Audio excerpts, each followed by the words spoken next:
Guru. I did not.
Naghanap na magka-player.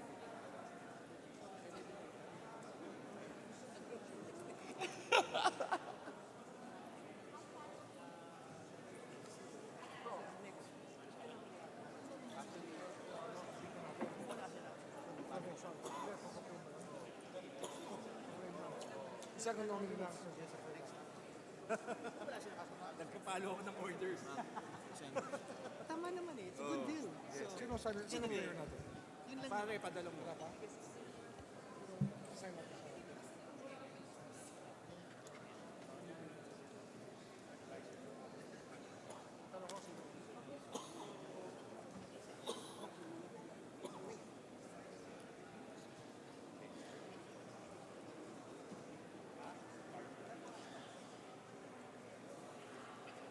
Confused ka pa rin. Kinda. Hindi na ako makakita.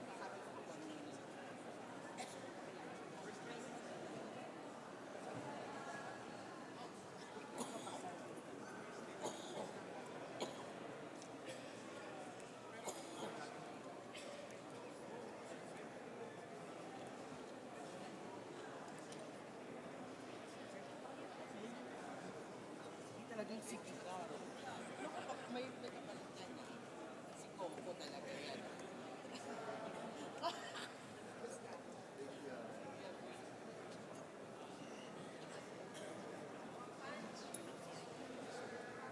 I-demolish ka na lang.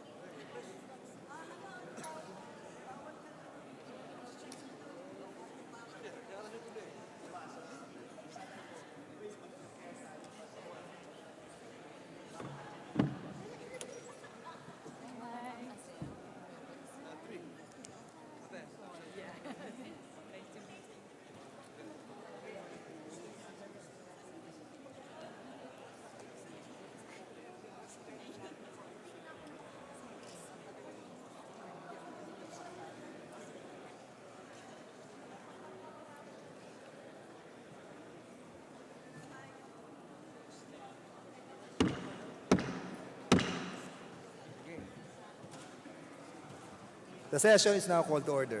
Please rise for a minute of silent prayer and meditation.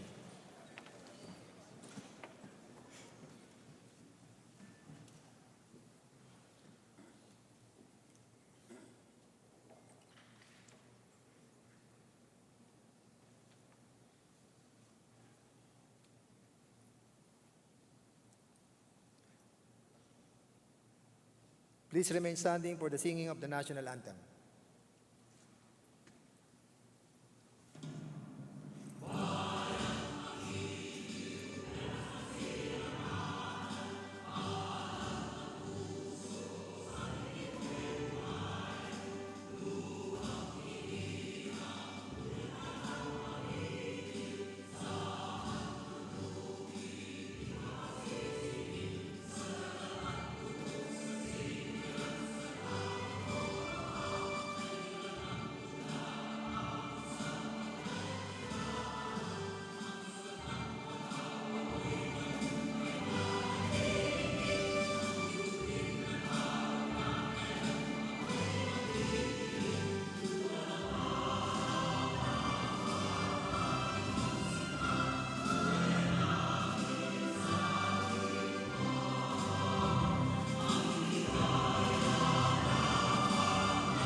The Secretary is directed to call the roll of members.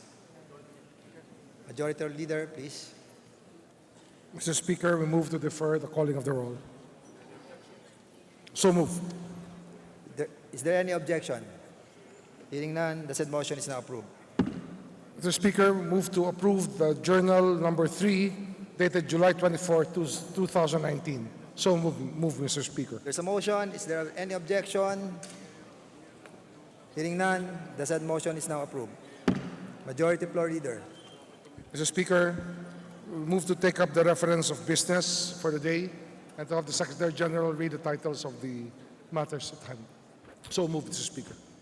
Is there any objection? Hearing none, the said motion is now approved. The Secretary General is directed to read the bills and resolution on first reading for referral to the appropriate committees. Reference of business, bills on first reading. House Bill Number 2431, naming the portion of Mount Province boundary, Kalanan, and Relay Road strengthening from Antonio Canao Bridge in Barangay Kalanan, traversing through barangays Bolinao and Ipil, up to Ilaog Bridge in Barangay Nambaran, all in Tabok, Kalinga, as Manuel A. Agayao Boulevard. Representative Mangawang.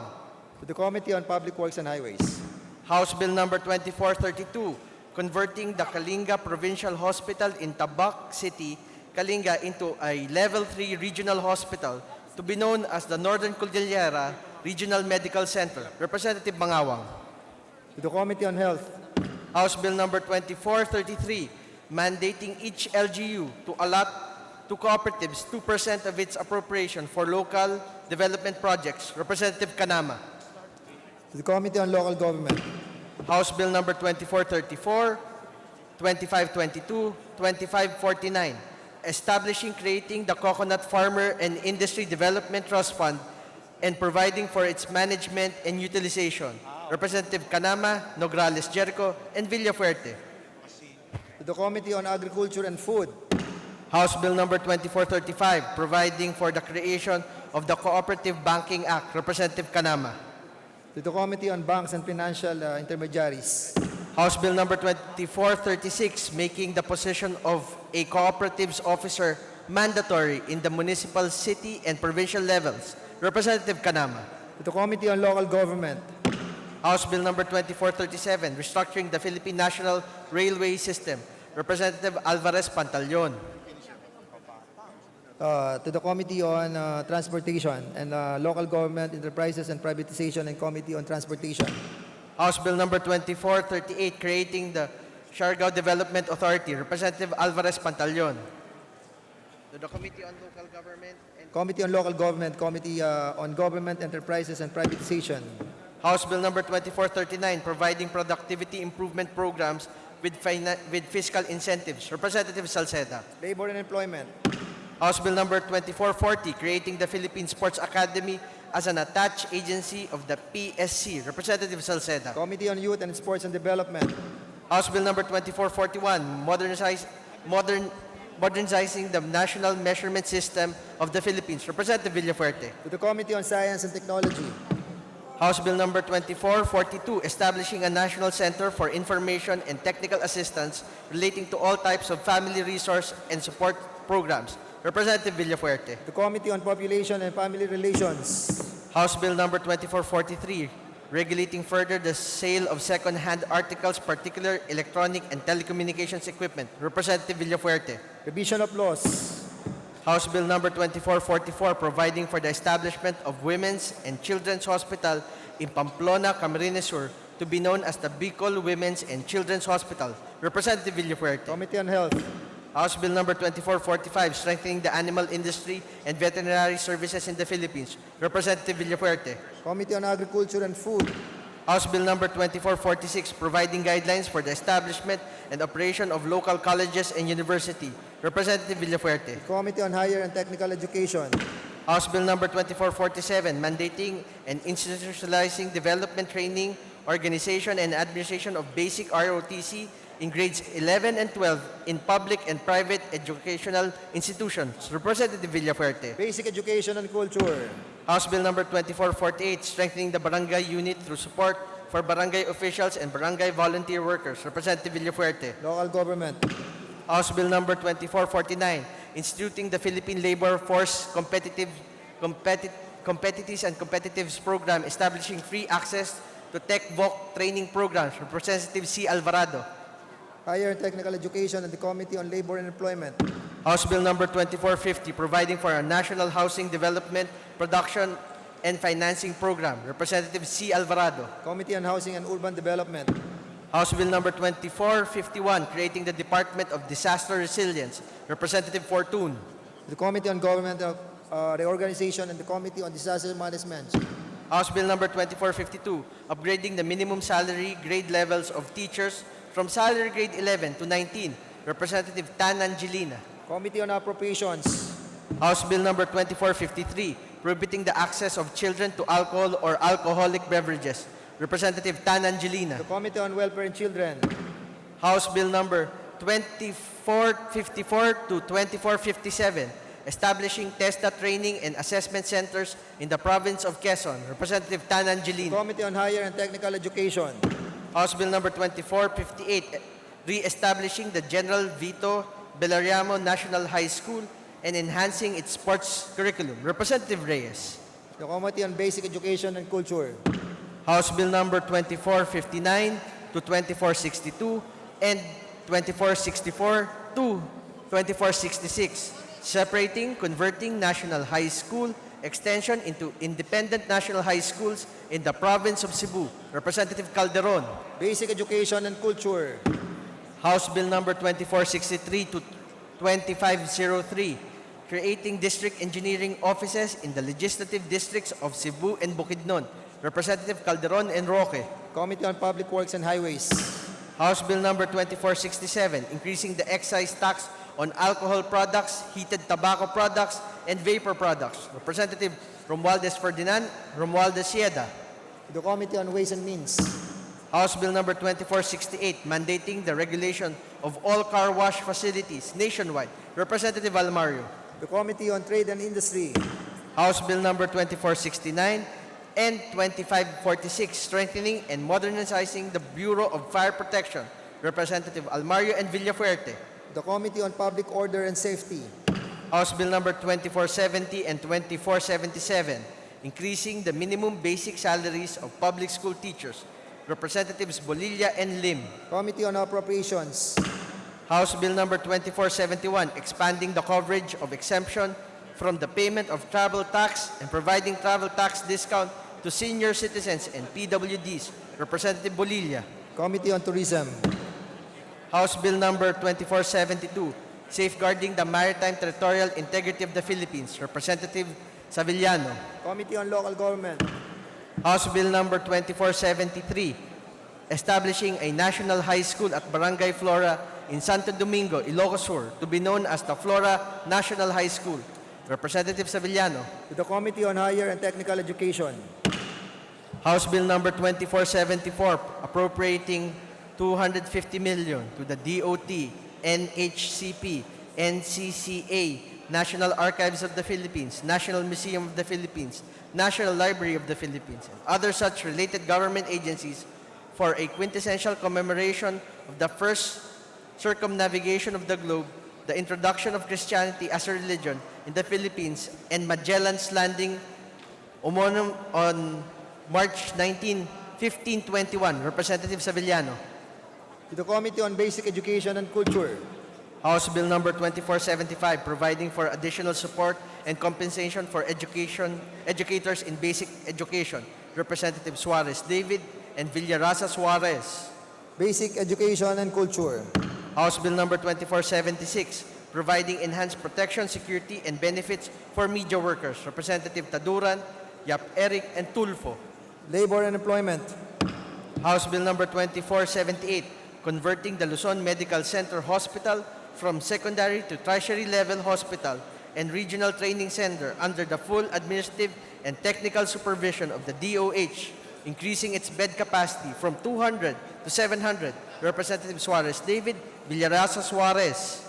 To the Committee on Health. House Bill number 2479, ensuring the welfare and safety of construction workers by providing for a mandatory group personal accident insurance coverage. Representative Momo. To the Committee on Labor and Employment.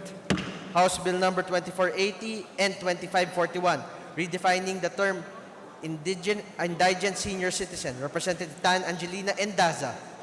To the Committee on Senior Citizens. House Bill number 2481, creating the Department of Water, Irrigation, Sewage, and Sanitation Resource Management. Representative Tan Angelina. To the Committee on Government Reorganization and the Committee on Public Works and Highways. House Bill number 2482, declaring May 8th of every year a special working holiday all over the country to honor our public transportation drivers. Representative Bautista. To the Committee on Transportation. House Bill number 2483, 2531, and 2551, providing for the postponement of the May 2020 synchronized barangay and SK elections. Representatives Swansing Estrelita, Swansing Horacio, T. and Villafuerte. To the Committee on Suffrage and Electoral Reforms. House Bill number 2484, regulating the production, importation, sale, provision, use, recovery, collection, recycling, and disposal of plastic products. Representative Swansing Estrelita, Swansing Horacio. To the Committee on Ecology. House Bill number 2485, granting Philippine citizenship to David Lauren Sison. Representative Pineda and Romero. To the Committee on Justice. House Bill number 2486, providing compassionate and right of access to medical cannabis and expanding research into its medical properties. Representative Pineda and Romero. Committee on Health.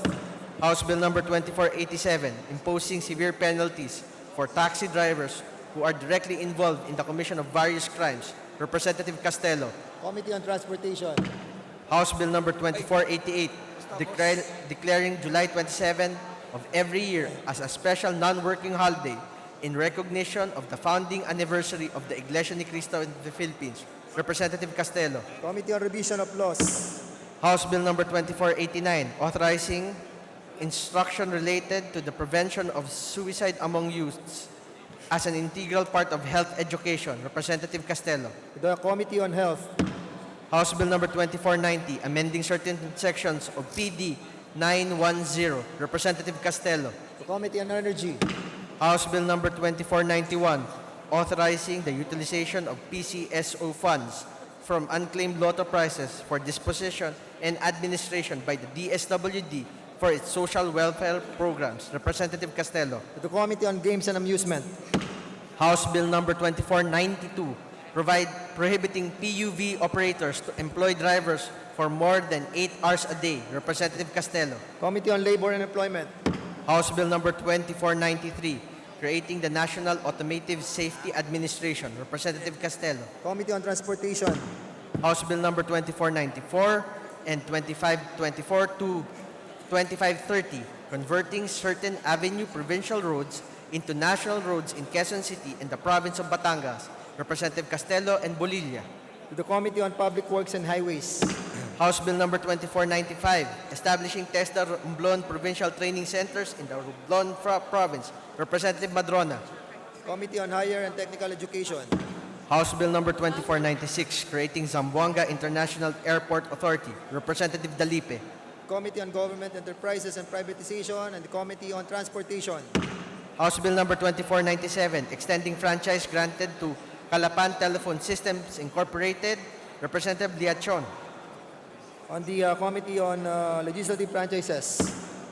House Bill number 2498, converting Oriental Mindoro Provincial Hospital, Calapan City, Oriental Mindoro into a regional hospital to be known as the Miraropa Regional Hospital to upgrade its facility and bed capacity to 500. Representative Liachon. Committee on Health. House Bill number 2499, providing free legal assistance to any officer or enlisted personnel of the AFP and the PNP on any charge or case filed before its prosecutor's office, court, administrative, or any competent body arising from an incident or incidents related to the performance of official duty. Representative Fuentebella. Committee on National Defense and Security, and the Committee on Public Order and Safety. House Bill number 2500, converting the Villafuerte Peña High School in Ponglong, San Jose, Camarines Sur into a National Technical Vocational High School to be known as the 1C Peña National Technical Vocational High School. Representative Fuentebella. Committee on Basic Education and Culture. House Bill number 2501, mandating 14th month pay for all employees in the government and private sectors, regardless of status of employment. Representative Belmonte. The Committee on Civil Service and Professional Regulation, and the Committee on Labor and Employment. House Bill number 2502, establishing the National Committee for the Prevention of Torture, the National Preventive Mechanism Against Torture and Other Cruel, Inhuman, and Degrading Treatment or Punishment in the Philippines. Representative Belmonte. The Committee on Human Rights. House Bill number 2504, establishing the Theodore N. Pipito Memorial Hospital in the city of Valencia, 4th District of Bukidnon Province. Representative Roque. Committee on Health. House Bill number 2505, subdividing Barangay Poblacion in the city of Valencia, Bukidnon Province into 4 distinct and separate barangay to be known as Barangay Poblacion 1, Barangay Poblacion 2, Barangay Poblacion 3, and Barangay Poblacion 4. Representative Roque. The Committee on Local Government. House Bill number 2506, converting Sitio Buco in Barangay Banlag in the city of Valencia, Bukidnon Province into a separate and distinct barangay. Representative Roque. The Committee on Local Government. House Bill number 2507, requiring certain financial institutions to post transaction fees for each automated teller machine transaction and restricting transaction fees for automated teller machines. Representative Vargas. The Committee on Banks and Financial Intermediaries. House Bill number 2508, prescribing school bus safety standards. Representative Vargas. Committee on Transportation. House Bill number 2509, upgrading the minimum salary of public school teachers from salary grade 11 to salary grade 13. Representative Suarez Siya Aleta. rin yun, okay. The Committee on Transportation. House Bill number 2510 and 2523, creating additional branches of the RTCs in the provinces of Negros Occidental and Batangas. Representative Benitez and Bolilla. Committee on Justice. Committee on Justice. House Bill number 2511, 2536, 2540, and 2543, institutionalizing malasakit centers to complement the implementation of RA number 11223. Representative Almario Gonzalez Aurelio, Daza, and Villafuerte. Committee on Health. House Bill number 2512, declaring the 4th Thursday of November as National Thanksgiving Day. Representative Almario. The Committee on Revisions of Laws. House Bill number 2513, mandating all commercial establishments serving food to the public to provide 1/2 cup of rice serving as a menu option. Representative Almario. The Committee on Trade and Industry.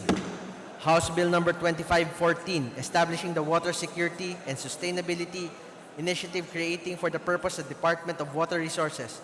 Representative Defensor Lawrence. The Committee on Government Reorganization, and the Committee on Public Works and Highways. House Bill number 2515, creating the National Cancer Center of the Philippines. Representative Almario. the Committee on Government Organization, and the Committee on Health. House Bill number 2516, regulating noise pollution by creating the Noise Pollution Control Board, Representative Tupas. Committee on Ecology. House Bill number 2517, requiring internet service providers to create and maintain a child-friendly internet package for subscription of parents or guardians, free Wi-Fi providers, computer rental shops, and other subscribers. Representative Yu. The Committee on Welfare of Children. House Bill number 2518, right-sizing the national government to improve public service delivery. Representative Nograles Jericho. Committee on Appropriations. House Bill number 2519, instituting policies for the protection and welfare of caregivers in the practice of their profession. Representative Nograles Jericho. Labor and Employment. House Bill number 2520, creating the Local Bikeways Office. Representative Nograles Jericho. Committee on Transportation. House Bill number 2521, creating the Department of Sports. Representative Nograles Jericho.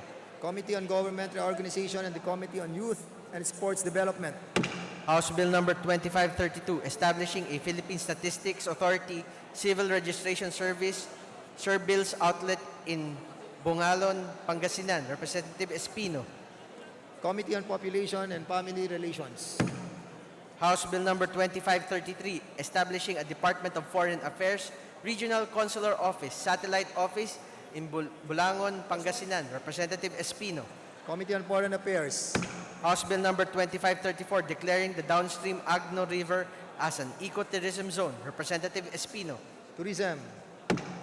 House Bill number 2535, providing for the comprehensive atomic regulation. Representative Aumentado. The Committee on Government Reorganization and the Committee on Science and Technology. House Bill 2537, reinstating the mandatory ROTC for all students in all private and public university colleges and other similar learning institutions. Representative Gonzales Aurelio. The Committee on Higher and Technical Education and the Committee on National Defense and Security. House Bill number 2538, amending RA number 8972. Representative Gonzales Aurelio. Committee on Revision of Laws. House Bill number 2539 and 2544, establishing, providing for the Magna Carta for Barangay. Representative Gonzales Aurelio and Villafuerte. Local Government. House Bill number 2442, mandating the integration of the Bilicuatro College of Arts and Trades with the University of Eastern Philippines. Representative Dasa. Committee on Higher and Technical Education. House Bill number 2545, creating, establishing the National Academy of Sports. Representative Villafuerte. The Committee on Youth and Sports Development. House Bill number 2547, creating the Department of Overseas Filipinos. Representative Villafuerte. The Committee on Government Reorganization and the Committee on Overseas Workers Affairs. House Bill number 2548, modifying the salary schedule for civilian government personnel. Representative Villafuerte. Committee on Appropriations. House Bill number 2550, instituting a national land use and management policy. Representative Villafuerte. Special Committee on Land Use. Resolutions. House Resolution 78, urging the Committee on Metro Manila Development to inquire the progress of the rehabilitation of the Umaray Angat facilities as an alternative solution to the worsening water crisis. Representative Reyes. Committee on Rules. House Resolution 79, urging the House to investigate the manufacturing of illegal cigarettes, fake cigarettes, labels, and fake revenue stamps, smuggling of fake cigarettes and cigarette-making machines, and the loss of revenue because of uncollected taxes. Representative Sevillano. Committee on Rules. House Resolution 80, directing the DSWD to review and revise the current institutional structure and payout schedule of the social pension program for senior citizens. Representative Suarez David and Villaraza Suarez. Committee on Rules. House Resolution 81, urging the Committees on Cooperatives Development and Energy of the House of Representatives to review and assess the performance of electric cooperatives in the Philippines. Representative Suarez David. Committee on Rules. House Resolution 83, recognizing and honoring Dion May Apolog Umalia of Amelia Town of Ilocos Sur, who received the Presidential Sabre for topping this year's PMA Mabalasik Class of 2019. Representative Sevillano and Singson Mihan. the Committee on National Defense and Security, House Resolution 86, directing the Committee on Basic Education and Culture and other appropriate committees to inquire on the alleged non-compliance of the DepEd computerization program. Representative Pineda and Romero. Committee on Rules, House Resolution 88, expressing the collective sense of the House to congratulate the Honorable Alan Peter Cayetano for being elected the House Speaker during the opening of the first session of the 18th Congress on July 22, 2019. Representative Castelo. Committee on Rules, House Resolution 89, calling the multi-sectoral countermeasures to efficiently stem the rise of dengue cases in the Philippines. Representative Castelo.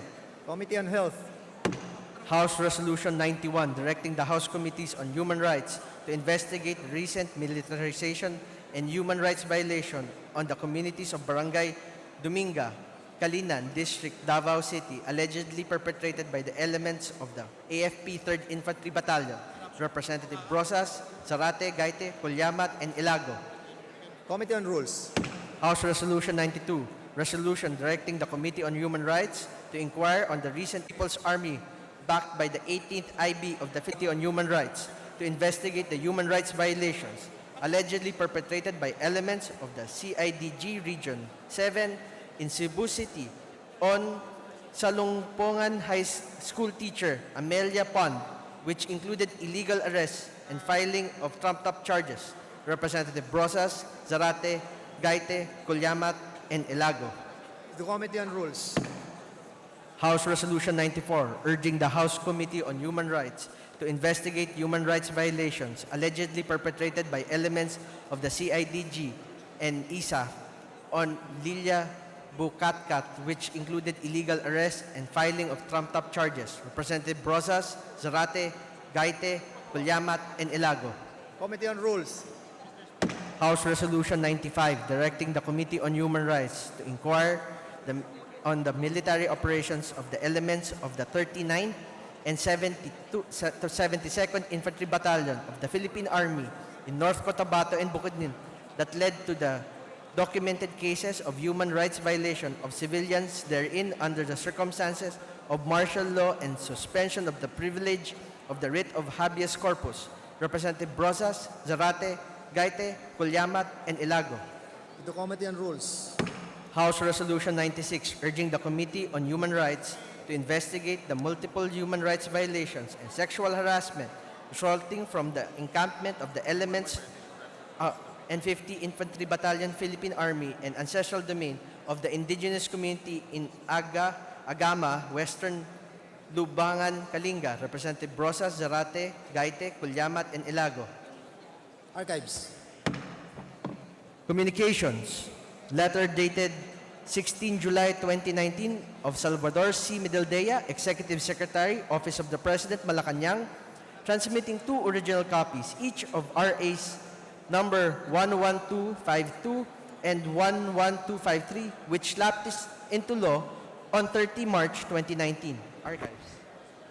the Archives, Letters dated March 29, April 5, 10, 12, 15, and 17, 2019 of Salvador C. Medaldea, Executive Secretary, Office of the President, Malacanang, transmitting 2 original copies each of RA numbers 11254 to 11308, which were signed by President Rodrigo Roa Duterte. Archives, Letter dated 16 July 2019 of Salvador C. Medaldea, Executive Secretary, Office of the President, Malacanang, transmitting 2 original copies of RA number 11309, which lapsed into law on 20 April 2019. the Archives, Letter dated 17 July 2019 of Salvador C. Medaldea, Executive Secretary, Office of the President, Malacanang, transmitting 2 original copies of RA numbers 11310 to 11315 and 11321 to 11328, which were signed by President Rodrigo Roa Duterte.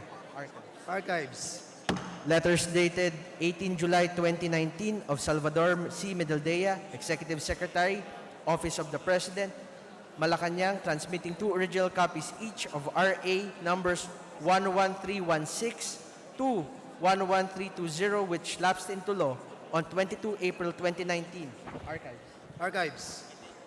Letters dated 16 July 2019 of Salvador C. Medaldea, Executive Secretary, Office of the President, Malacanang, transmitting 2 original copies each of RA numbers 11329, which lapsed into law on 22 April 2019. Archives. Letter dated April 17 and 26, 2019, and July 16, 2019 of Salvador C. Medaldea, Executive Secretary, Office of the President, Malacanang, transmitting 2 original copies each of RA numbers 11330 to 11337, which were signed by President Rodrigo Roa Duterte. Archives. Archives.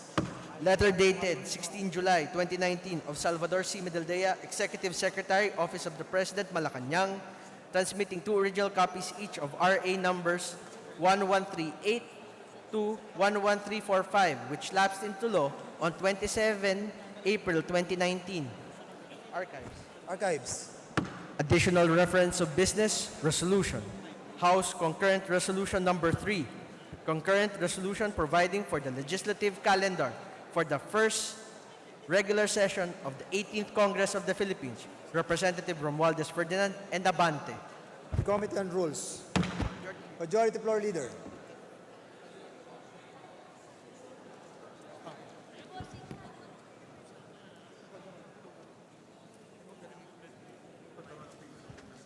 Mr. Speaker, I move that we call the roll of the members.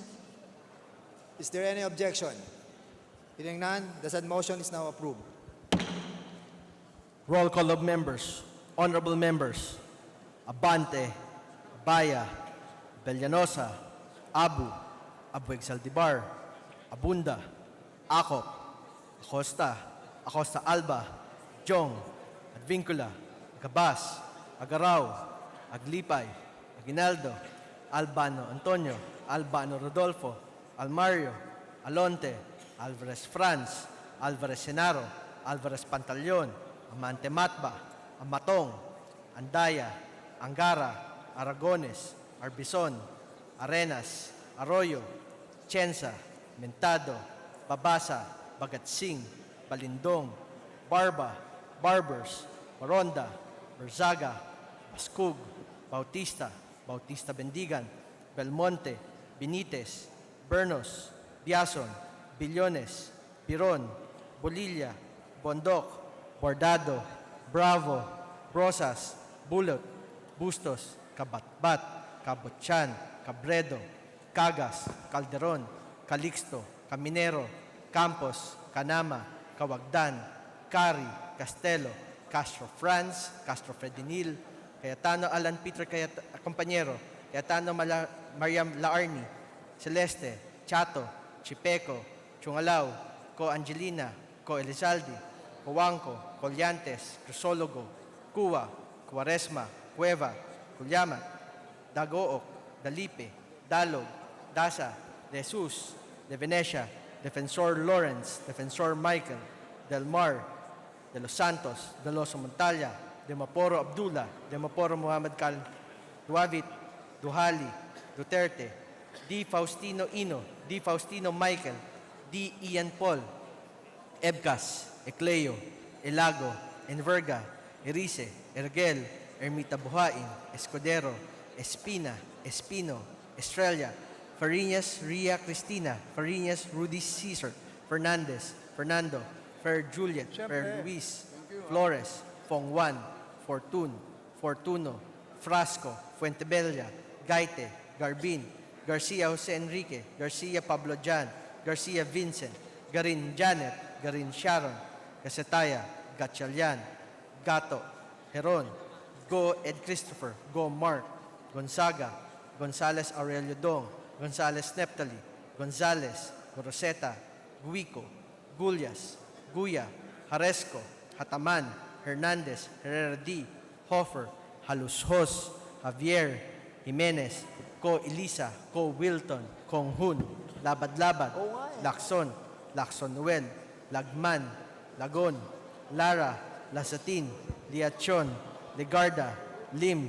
Lim Kay Chong, Lopez Jose Antonio, Lopez Manuel Luis, Deola, Macapagal Arroyo, Maceda, Madrona, Malapitan, Mangawang, Magundadato, Marcoleta, Mariano Hernandez, Mariño, Marquez, Martinez, Matba, Matugas, Mendoza, Momo, Natividad Naganyo, Nava, Nieto, Noel, Nograles Jericho Jonas, Nograles Juan Felipe, Nolasco, Nunez Malañaon, Ominal, Olivares, Ong Jose, Ong Ronnie, Ortega, Uwana Dizon, Pacquiao Alberto, Pacquiao Rogelio, Padierno Susegay, Paduano, Palma, Pancho, Panotes, Peña, Pichay, Pimentel, Pineda, Plaza, Puno, Kimbo, Radasa, Ramirez-Sato, Ramos, Remulla, Revilla, Reyes, Rivera, Robes, Rodriguez, Roman, Romero, Romualdez Ferdinand, Romualdez Sieda Marie,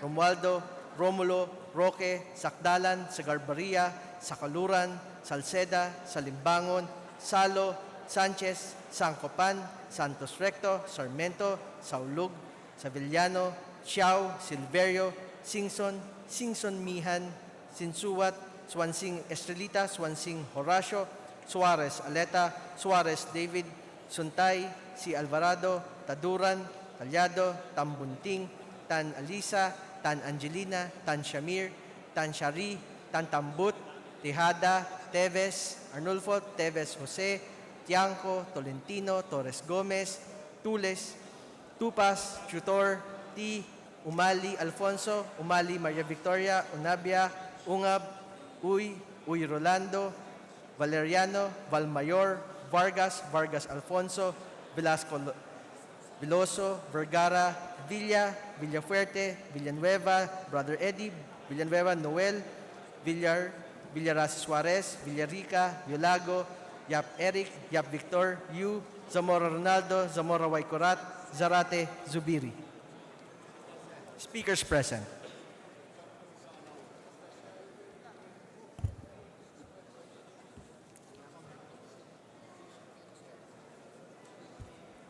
Mr. Speaker, the roll call shows that 238 members responded to the call. Okay, with 238 members responded to the call, the chair declares the presence of a quorum. Majority Floor Leader. Mr. Speaker, I move for the change of referral of House Bill number 2398, right-sizing the national government to improve public service delivery, from the Committee on Appropriations to the Committees on Government Reorganization and Appropriations. Is there any objection? Hearing none, the said motion is now approved. From the Committee on Appropriation and to the Committee on Government Reorganization and Appropriation. Majority Floor Leader. Mr. Speaker, with us today are guests of our fellow colleagues, guests of our Majority Floor Leader Martin Romualdez and Congresswoman Yeda Marie Romualdez from Eastern Samar State University, namely Dr. Jovito Madeja, Melanie Palada, Elisa Alde, Maria Lina Asea, Maria Carmen Agda, and Virginia Arias. With the guests of Yeda and Martin Romualdez, please rise. Welcome to the House of Representatives. Thank you very much, Mr. Speaker. Mr. Speaker, I also wish that we acknowledge the presence of Ms. Winona Alexandra Hipolito Castelo, daughter of Congresswoman Precious Hipolito Castelo and Councilor Winnie Castelo. The daughter of Representative former Representative Winnie Castelo and Precious Hipolito, welcome to the House of Representatives. Majority Floor Leader. Thank you very much, Mr. Speaker. Mr. Speaker, furthermore, we have guests of Kabataan and Makabayan Coalition. Guests of Honorable Sarah Jane Elago. Namely, they are Jessica Chosas, Arias Pasno, Janice Viloria, Jenabeth Sevilla, Bobby Lopez, Albert Romero, Teodolo Cruz, Diane May Francisco, Cristel Asilom, Jane Santos, Echo Estrella, John Russell, Shera Escudero, Aina Punsalan, Elisa Ofilada, Colleen Marie Valiente, Yasmin Yvette Rubio, Manuel Guevara, Justin Turingan, Angelica Reyes, Abitan, Angela Jane Ilaw, Eden Francesca Gutierrez, Daryl Angelo Baidado, Thalia Villela, Nicolo Bongolan, Ira Patricia Santiago, Tricia Aboy, Blaise Belocillo, and Brian Maurat. Mr. Speaker. To all the guests of Representative Sara Jane Elago, please all rise. Welcome to the House of Representatives. Thank you very much, Mr. Speaker. Furthermore, Mr. Speaker, we have the guests of our colleague from the Magsasaka Party List, Honorable Argel Joseph Kabatbat, and they are ECJ CLOA Holder and Farm Workers Association, Bucruz de Leon Farmers Association, and Mangguguma sa Negros. I wish that they be recognized, Mr. Speaker. To all the guests of Representative Kabatbat, please all rise. Welcome to the House of Representatives. Majority Floor Leader.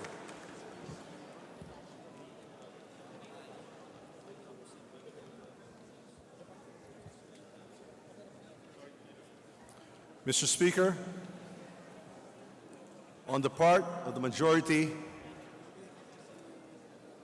we move to elect the following for deputy speakers: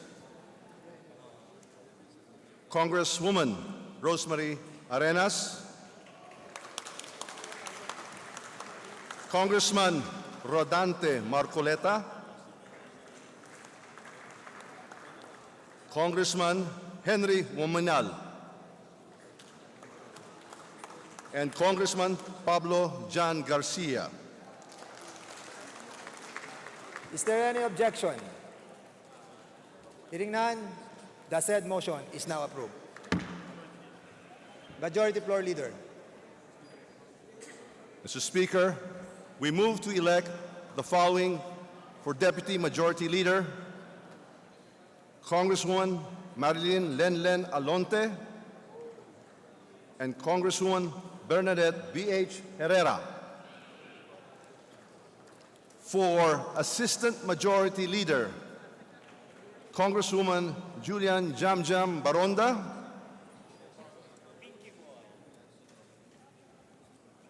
and the following we move to elect as members of the Commission on Appointments: Congressman Benjamin Agarao, Congressman Joel Almario, Congresswoman Mercedes Cagas, Congressman Joaquin Chipeco Jr., Congressman Luis Ferrer, Congressman Gavine Pancho, Congressman Alex A.A. Advincula, for the minority. For Public Order and Security, we move to elect Chairman Congressman Narciso Bong Bravo Jr., Vice Chairman Congressman Frederick Xiao. For members of Public Order and Security, Congressman Roland Valeriano, Congressman Rufino Rufi Biazon, Congressman Diego T., Congressman Romeo Haloshos Jr., and Congressman J.B. Bernos. For the Committee on Foreign Affairs, for Chairperson, Congresswoman Ann Hofer. For Vice Chairpersons, Congresswoman Lani El Cayetano, Congressman Manuel T. Sagarbarria. For members of the Committee on Foreign Affairs, Congresswoman Samantha Vargas Alonso and Congressman Christopher Go. For the Committee on Accounts, Vice Chairperson, Congresswoman Naelia Aguinaldo. So moved, Mr. Speaker, that we elect the same. Okay, so there's a motion. Is there any objection? Hearing none, the said motion is now approved. Congratulations. Mr. Majority Floor Leader. Mr. Speaker, we move to consider House Concurrent Resolution number 3. We request the Secretary General to direct him to read the title of the concurrent resolution, providing for the legislative calendar for the first regular session of the 18th Congress. Secretary General, directed to read.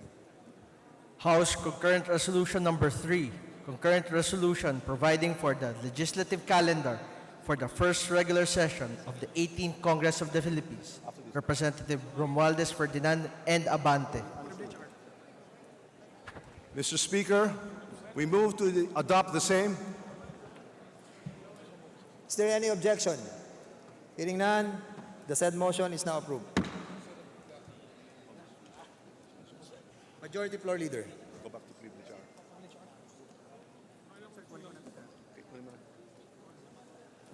Si ma'am. Mr. Speaker, I move that we open privilege hour. Is there any objection? Hearing none, the said motion is now approved. Majority Floor Leader.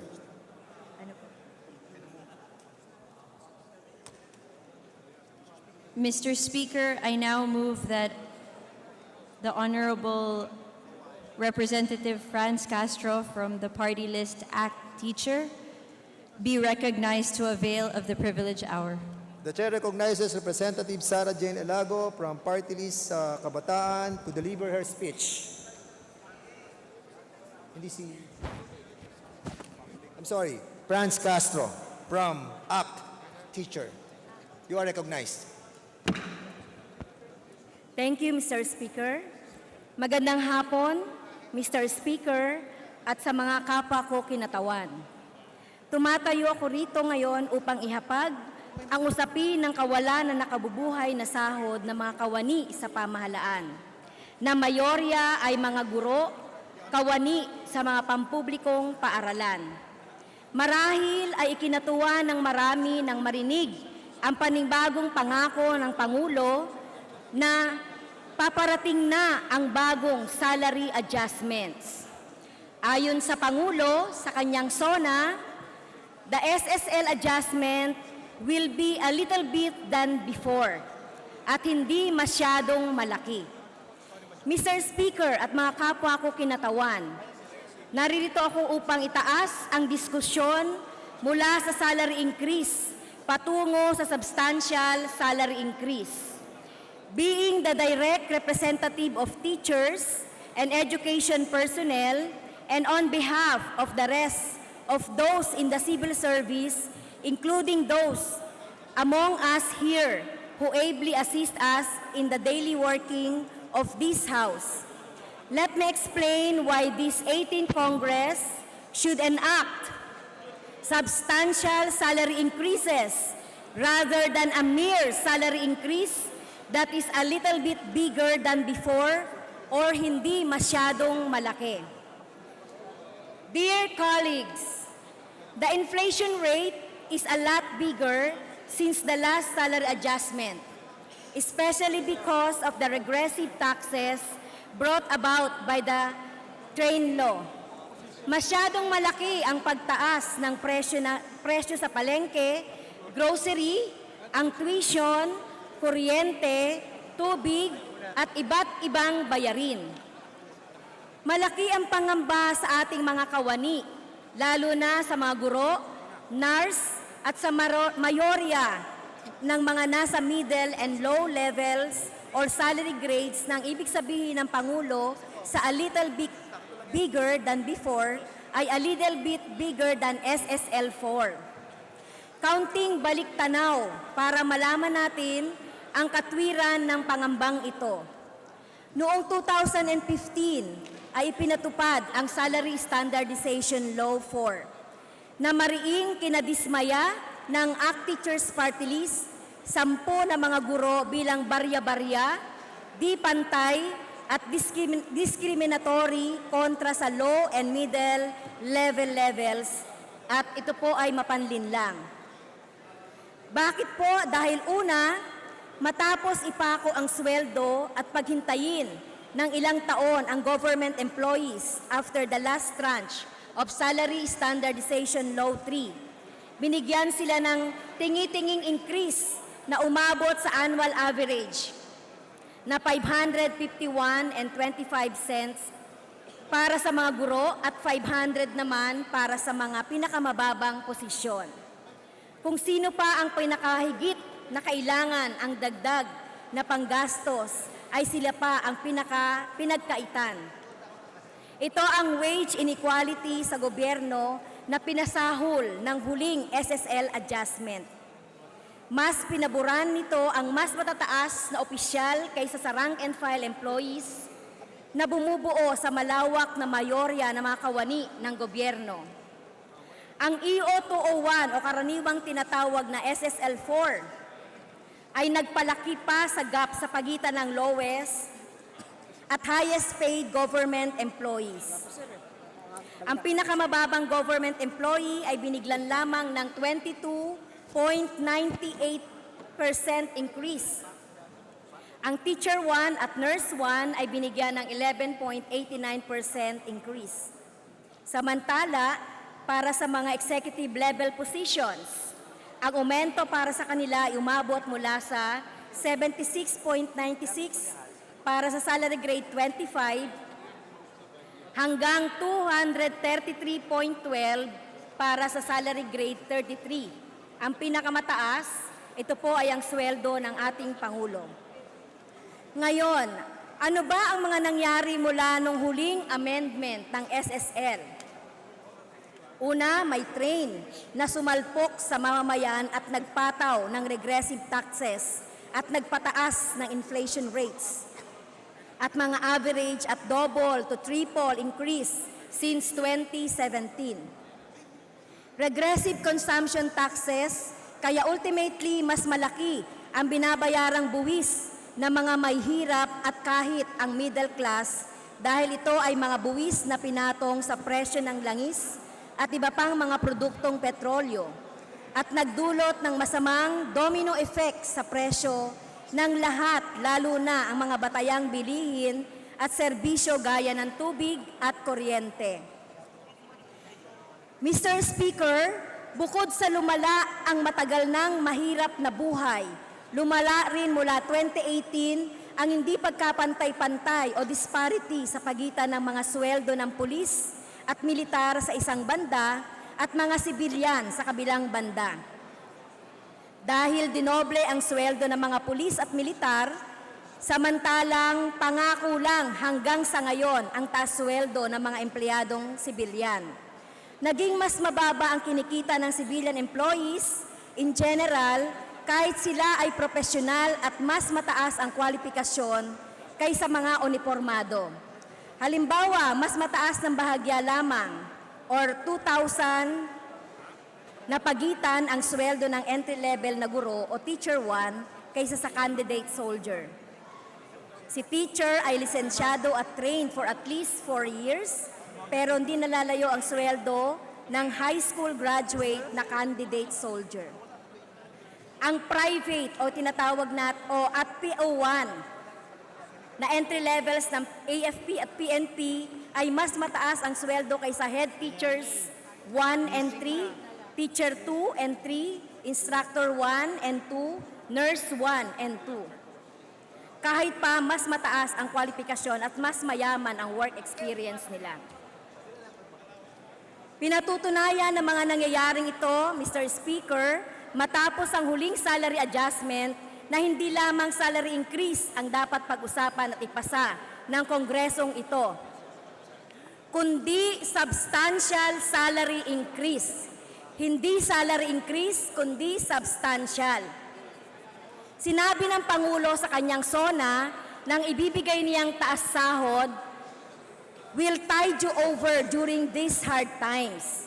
Pero kapag hindi lumayo ang panukala ng kanyang administrasyon sa barya-baryang ibinigay na nakaraang administrasyon o SSL4, walang ibang konklusyon kundi nagbigay lamang siya ng new round of salary adjustments to tide him over during these hard times of growing disillusionment, even anger, that are spreading amongst our people. Para palamigin kahit papaano ang tumitinding galit ng mamamayan, in our formal and informal consultations with the teachers and in the recent surveys, the foremost concern of Filipinos, especially majority who are poor and lower middle class, are salaries, prices, and inflation. A quote-unquote fifth tranche of SSL, or the so-called increase that is a little bit bigger than 551 and 25 pesos.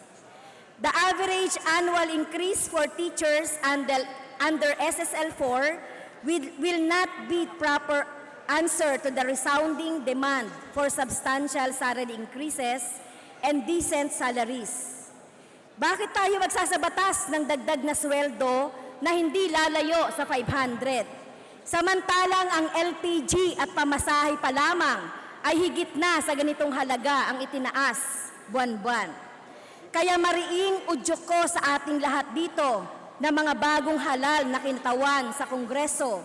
Ipakita natin ang totoong puso para sa mga guro, kawani, sa sektor ng edukasyon, sa lahat ng government employees, kabilang ang araw-araw na maasahan nating mga kawani at ipasa ang makabuluhang salary increase. Simulan nating pag-usapan sa pinakakagyat na panahon ang maraming panukala para sa salary increase, kabilang na po yung House Bill 219. Bilang dating public school teacher, masasabi ko na mainit na pasasalamat ang mararamdaman ng isang guro sa bawat panukala para sa salary increase. At mas mainit at walang kasing lalim ang aming pasasalamat kung ito ay nakasasapat, nakabubuhay at hindi barya-baryang salary increase. Resolbahin natin sa pinakakagyat na panahon kung ano nga ba ang halaga ng pinaka-nakasasapat para sa ating mga empleyado at aktwal na pagpapatakbo sa mga ahensya ng gobyerno. Para sa amin, Mr. Speaker, hindi ito a little bit bigger than before. Panukala namin na gawing 30,000 ang Teacher 1, 31 ang Instructor 1, at 16,000 ang minimum salary sa government employees o yung mga salary grade 1 ngayon. Kasama sa aming panukala na itaas ang 5,000 na pera. Ngayon, maliit ba o hindi? Malalaman lang natin kung isa sa alang-alang ng kapulungang ito ang mga proposals for salary increase sa pinakakagyat na panahon. Hindi issue kung kailan ba o hindi ang pay hike. Hindi rin issue kung sino ang mas mataas ang sahod. Public sector man o private sector. Hindi issue kung may pondo ba o wala. Hindi issue kung kailan dapat ibigay sa atin at sa mga naghihikahos ng mga kawani sa pamahalaan. Ang mga ito ay foregone conclusions na. Kailangan dahil sinasabi ng sikmura, buhay at hustisya.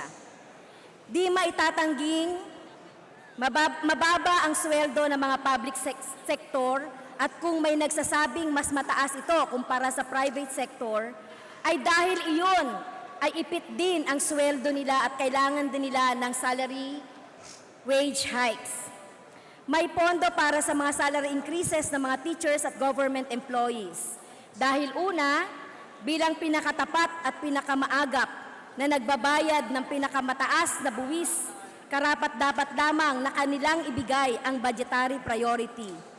Ikalawa, kung mas mabilis pa sa alas 4 nagkakaroon ng pondo para doblehin ang sweldo ng mga sundalo at pulis, ganun din dapat kabilis ang pagbibigay ng economic relief para sa ating mga sibilyan na empleyado. Ngayon, kailan dapat ibigay ang salary increase? Sa sektor namin sa edukasyon, sinasabi namin na salary increase now na upang idiin ang punto ng urgency at matinding pangangailangan. Hindi next year, hindi next term, hindi sa indefinite o napakamalabong panahon na nakapaloob sa pangakong kayo na ang isusunod ko. Dahil tumataas ang mga presyo, now na. Nagmamahal, now na ang gasolina at pamasahe, ang tuition, ang kuryente, at kung ano-ano mang nagmamahal diyan. Kaya karapat-dapat lamang, Mr. Speaker, na itaas ang sweldo now na sa ating mga guro at kawani ng pamahalaan.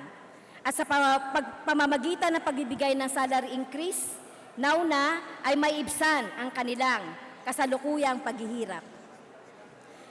Ang magpapatunay na ipatutupad nga ng administrasyong ito ang salary increase ngayon na sinasabi rin ng Presidente sa kanyang SONA ngayon na ay ang inaasahan nating proposed 2020 budget. Ika nga ng idioma, put your money where your mouth is. The President should turn his repeated promises of salary increase into reality and include substantial salary increases in his proposed budget for the fiscal year 2020. Again, we stress the operative word substantial. Hindi mumo, hindi barya, kundi substantial, makatwiran at nakabubuhay na sweldo para sa ating mga guro, education support personnel at iba pang mga kawani sa pamahalaan. Huling punto, Mr. Speaker, kailangan kong idiin dahil sa kasalukuyang klima ng ating bansa. Sino mang nagpapahayag para sa nakabubuhay na salary increase, pabulong man o social media, o sa tarpaulin, poster hanging sa eskwelahan, o anumang forma o pasigaw na parlamentaryo ng lansangan, ay hindi dapat paratangang rebelde o kinakalaban ang gobyerno. Lihitimong karaingan ang nakabubuhay na sahod. Makatwiran lamang ang paniningil sa 3 taon ng napakong mga pangako. Ang aming pagbulong at pagsigaw ay hindi paglaban sa gobyerno. Paglaban ito sa gutom, paglaban para sa disenteng buhay at karapatan, at paglaban para sa pamahalaan na matapat at matuwid na nagsisilbi sa kanyang mga mamamayan. Hindi ito dapat tapatan ng walang basihang, illegal na red tagging, paninira at pananakot sa ating mga progresibong individual, organisasyon at unyon. Huwag sanang masamain at demonisahin ninuman, lalo na ng mga ahente ng gobyerno, ang makatwirang lehitimong panawagan ng ating mga mamamayan. Ito lang po, Mr. Speaker, marami pong salamat. Majority Floor Leader. Mr. Speaker, I move that the speech of the Honorable Franz Castro of ACT Teachers be referred to the Committee on Rules for appropriate action. So move. Is there any objection? Hearing none, the said motion is now approved. Majority Floor Leader.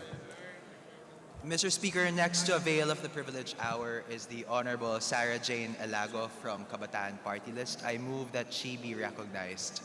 The Chair recognizes Sarah Jane Elago from Kabataan Party List to deliver her speech. You are recognized. Maraming salamat, Mr. Speaker. Mga kapwa mambabatas, magandang hapon sa inyong lahat. For the first privileged speech of this youth representation from Kabataan, I hope to share with this august body the National Youth Covenant drafted, signed, and supported by thousands of school and community-based youth and student councils, organizations, and individuals nationwide. The National Youth Covenant is a product of a series of conventions and dialogues by student and youth leaders, where the issues concerning our sector and the Filipino people at large were summarized in a single pledge, with the following national and local associations at the helm: the National Union of Students of the Philippines, or the NUSP, the College Editors Guild of the Philippines, or CEGP, the Rise for Education Alliance, the PUP Office of the Student Regent, the UP Office of the Student Regent, ang Katipunan ng mga sangguniang mag-aaral sa UP o kasama sa UP, Millennials PH, and the relatively newly organized network of young public servants, the Kabataang Lingkod Bayan. Nandirito po sila, Mr. Speaker, at kasama natin ngayon na sumasaksi sa pagbabahagi natin sa kapulungan na ito ng napagkaisahan ng mga kabataan. Mr. Speaker, hayaan niyo po akong simulan na maibahagi ang nilalaman ng National Youth Covenant. We pledge to advance the aspirations of the Filipino youth, the pag-asa ng bayan, and we vow to support, first and foremost, on education and employment for all. We shall ensure the continued provision of free college education and make it available to as many youth as possible.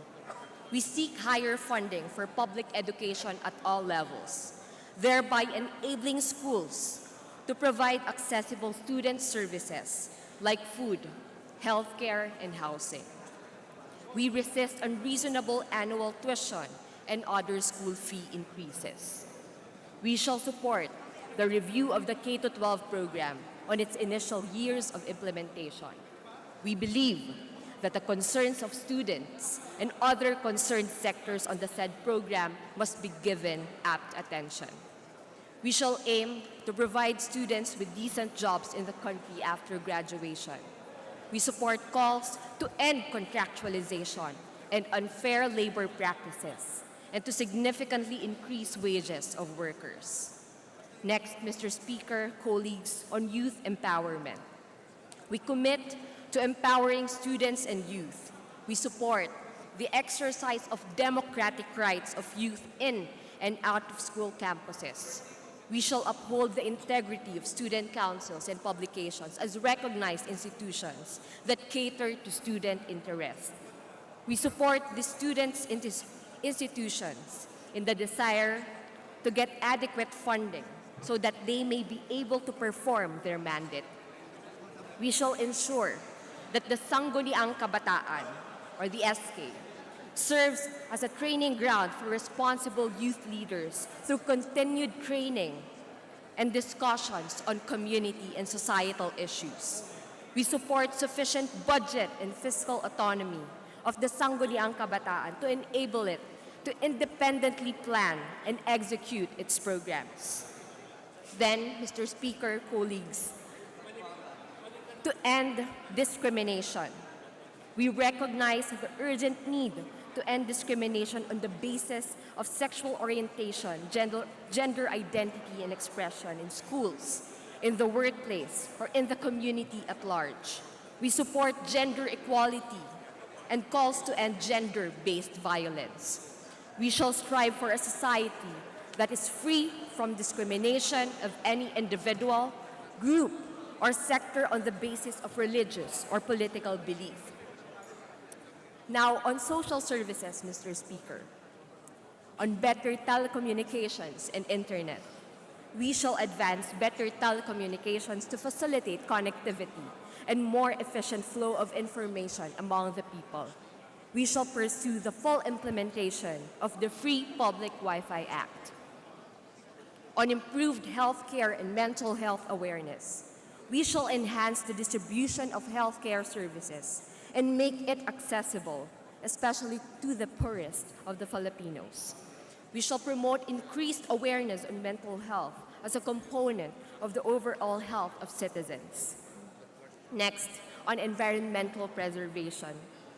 We commit to protecting our environment and sustaining it for the benefit of the future generations. We advocate for an end to the exploitation and plunder of our natural resources. We heed the call for sustainable, clean, and affordable sources of energy and water. Finally, Mr. Speaker, colleagues, on defending human rights, we commit to protect the economic, political, and civil rights of every citizen, regardless of socioeconomic standing, ideology, or affiliation. We shall strive to defend the right to freely express. We shall uphold the freedom of the press in recognition of the important role of the media in providing truthful information about issues of national significance. For the Filipino youth, we stand united. And this is the end of the document, Mr. Speaker, colleagues. Our large and ever-increasing number puts us in a very powerful position to shape and influence the decision of world leaders, our policymakers, our parliamentarians at the local, regional, and global level. Dito po nakasalalay ang mga kabataan sa kanyang kapangyarihan na hindi magkanya-kanya kundi magsama-sama pagdating sa pagpapalakas ng kanyang boses. And Mr. Speaker, mga kapwa mababatas, for solidly standing our ground, for solidly standing by our mandate of speaking up for the dreams and dissent of the collective, for speaking up for the underprivileged and underrepresented, and for speaking up for those who haven't found their voice yet. We in Kabataan have become targets of countless attacks, from harassment, threats, intimidation, to being subjects of fake news, false allegations, and poorly written statements made to appear as if they were from this representation.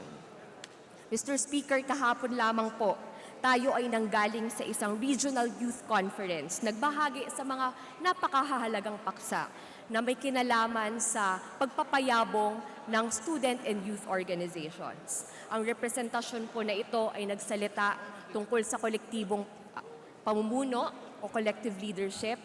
Tayo rin po ay nagbahagi tungkol sa napakahalagang papel ng mga kabataan sa nation building at kung paanong ang mga mambabatas ay napakahalaga ang gampanin para tulungan at bigyan ng suporta ang mga kabataan para masakatuparan nila ang kanilang napakahalagang papel para sa positibong pag-unlad. Ngunit tayo po ay nababahala na binalita sa atin matapos ang ating parte doon sa Regional Youth Conference na meron pong nagpakalat ng mga flyers, mga pamphlets na naglalaman ng mga pekeng pahayag at mga pekeng balita tungkol sa representasyon na ito. Mr. Speaker, ang ganitong mga gawi na lumang tugtugin na para patahimikin at gipitin ang naghahangad ng katotohanan at pagbabago ay hindi lamang tatak ng baluktot na hangarin at desperasyon. Ito rin po ay tatak ng takot at ng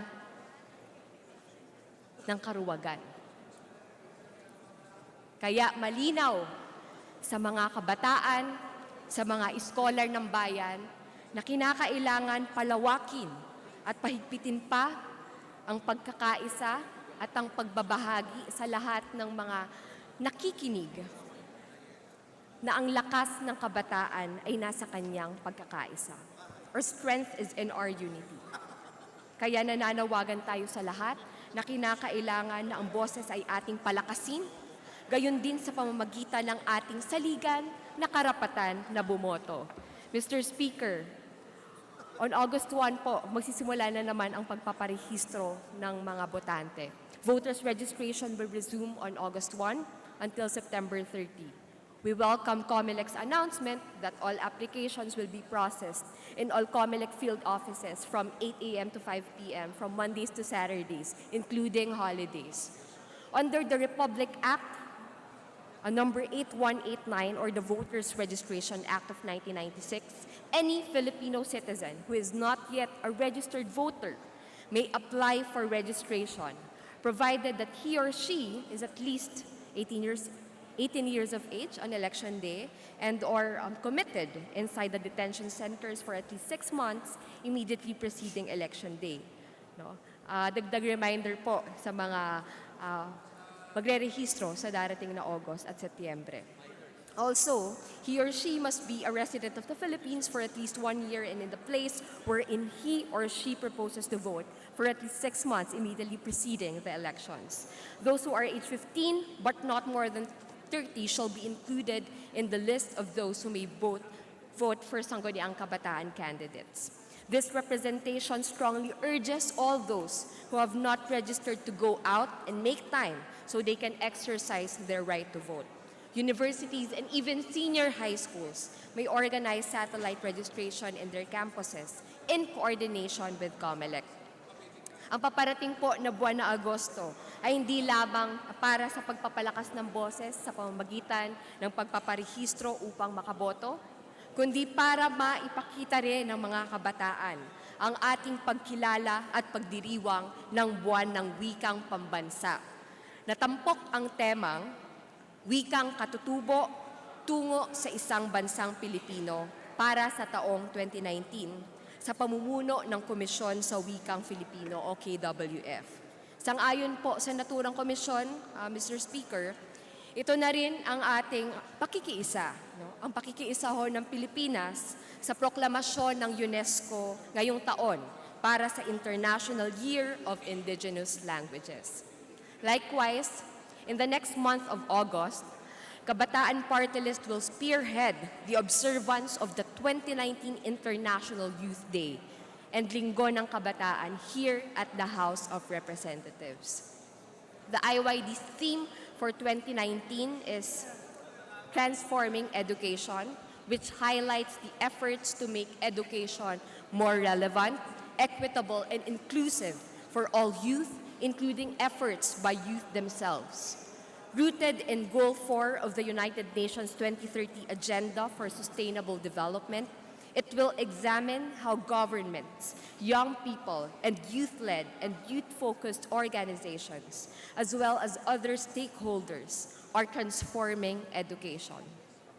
Particularly, Mr. Speaker, colleagues, Kabataan Party List would like to request the presence of your representation from the districts and party list, especially on August 7 at the Legislative Forum on Youth Issues, Concerns, and Initiatives. Your support is an honor for us indeed. Ito po ay magiging espasyo kung saan makikipagtalakayan ang mga kabataan na mga pangunahing issue na hinaharap hindi lamang ng sektor ng mga estudyante, mga iskolar ng bayan, kundi pati na rin ho ng mga kinakaharap na issue ng mamamayang Pilipino. Dahil malinaw po sa amin ng aming partisipasyon ngayon, ang nakataya ay ang kinabukasan ng ating bansa. Kaya ang mensahe, Mr. Speaker, ng mga kabataan sa buong bansa, sa kabila ng mga atake sa aming kolektibong aksyon, sa aming mga demokratikong karapatan, ang karapatan na mag-organisa, ang kalayaan sa pamamahayag, ang mga kabataan po ay patuloy na maninindigan, ang kabataan ay patuloy na magkakaisa para sa mas magandang bukas. Mr. Speaker, colleagues, we as Pag-asa ng Bayan bring you this message of hope and commitment today so we may all look forward to forging collaborative efforts and initiatives in pursuit of meaningful reforms for the best possible present and future for the Filipino youth and the Philippines. Maraming salamat at magandang hapon muli, Mr. Speaker, mga kapwa mababatas. Thank you so much. Majority Floor Leader. Mr. Speaker, I move that the privileged speech of Representative Sarah Jane Elago be referred to the Committee on Rules for appropriate action. Is there any objection? Hearing none, the said motion is now approved. Majority Floor Leader. Mr. Speaker, I move that we recognize Representative Gabriel H. Bordado Jr. of the 3rd District of Camarines Sur for his privileged speech. The Chair recognizes Gabriel Bordado Jr., 3rd District of Camarines Sur for his privileged speech. You are recognized. Thank you, Mr. Speaker. Mr. Speaker, I hail from the town of Calabanga in Camarines Sur, some 400 kilometers away from Metro Manila. the fastest and most convenient way one could hope to travel is by air. A ride from the Naga City Airport to the Ninoy Aquino International Airport takes roughly an hour. But fares rarely go down to less than 3,000 pesos, even for the budget airlines, and therefore can be costly for most Bicolano travelers.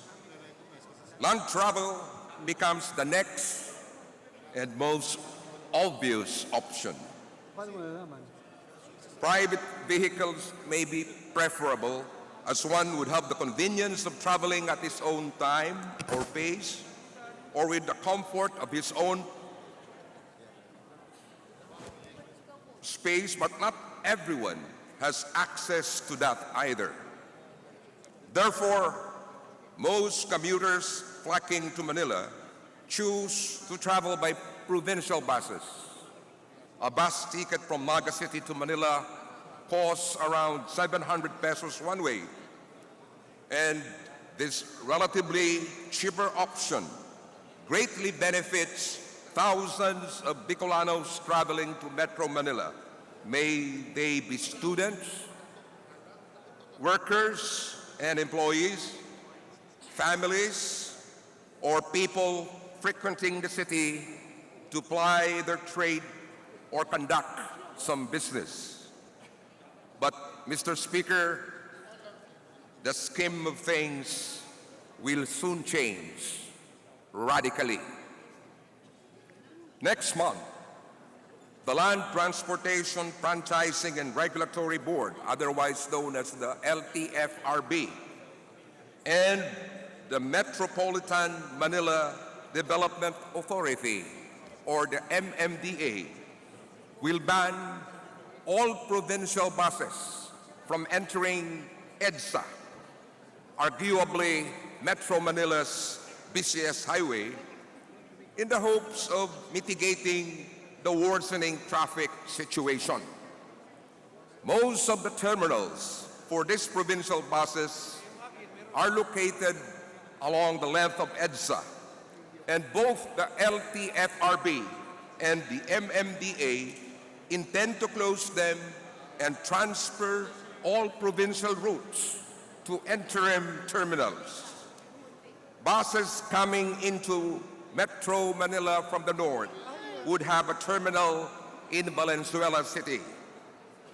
Those coming in from the south would have to stop at the terminal in Santa Rosa, Laguna.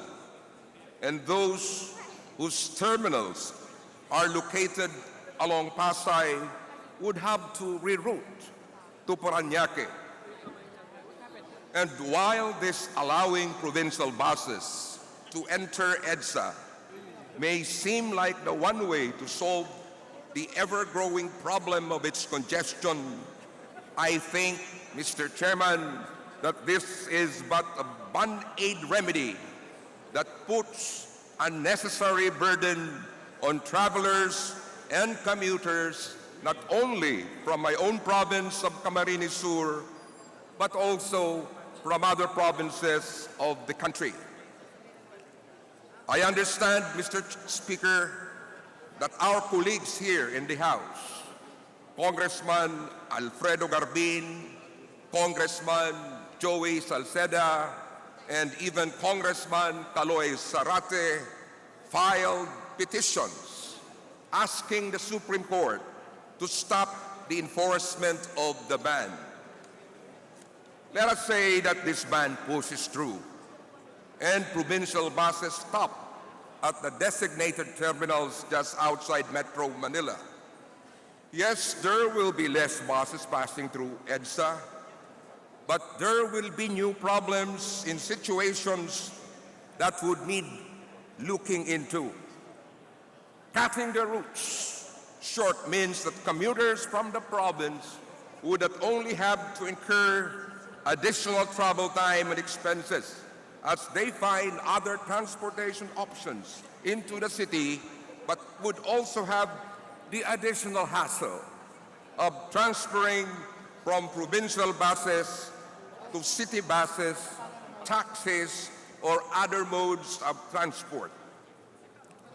This does not bode well for people with disability, the elderly, those with small children, pregnant women, or those coming to Manila in need of medical help. Even those traveling with large boxes or bags, luggage, or cargo for business or trade would be greatly affected. But, Mr. Speaker, are the provincial buses the real problems here? According to the MMDA data from the Metropolitan Manila Annual Average Daily Traffic in 2018, 383,828 vehicles pass along EDSA daily. Private vehicles or cars make up the largest part of that volume at 251,628, followed by taxis with 20,871, and only then do we get to buses with 13,356. Of course, Mr. Speaker, the number of buses is further broken down into city buses and provincial buses, which means that the number of provincial buses passing along EDSA daily is significantly lower than that of private vehicles. In fact, Mr. Speaker, in his Supreme Court petition, Congressman Salceda stated that on a daily basis, only 13,300 provincial buses pass through EDSA, compared to 12,000 city buses and more than 247,000 private vehicles, as per 2017 data provided by the MMDA itself.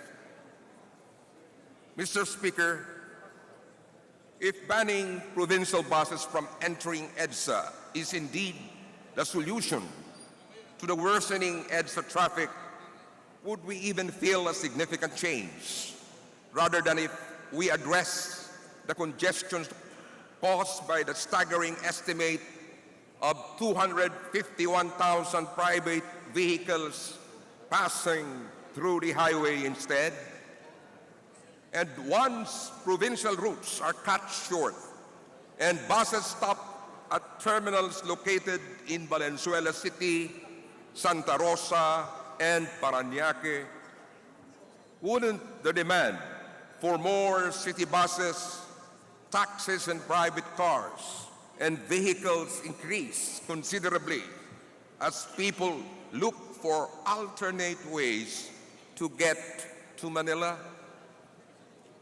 Mr. Speaker, I, for one, believe that banning provincial buses from entering EDSA would not solve the ongoing crisis of the unbearable traffic of Metro Manila. This triggers up more problems rather than solutions, both to people from the provinces and those already living in the city, should it be enforced. Instead, Mr. Speaker, let us turn our attention and efforts into improving the state of public transportation in Metro Manila, which, as of the moment, many Filipinos find chaotic and unreliable. People would rather turn to private vehicles as their main mode of transportation around the city than taking, say, the MRT or the LRT. And this reliance, Mr. Speaker, is the reason why more and more private vehicles continue to flock to Metro Manila roads and highways, worsening the traffic situation. Mr. Speaker, I am therefore appealing to you and to all our colleagues to join me in resolving this critical issue. I am urging the LTFRB and the MMDA to abandon the ban and instead come up with other possible approaches which will not only provide us with temporary relief, but a rather lasting solution that cuts into the very roots of the crisis instead of just skimming the top of the issue. Thank you very much, Mr. Speaker. Majority Leader.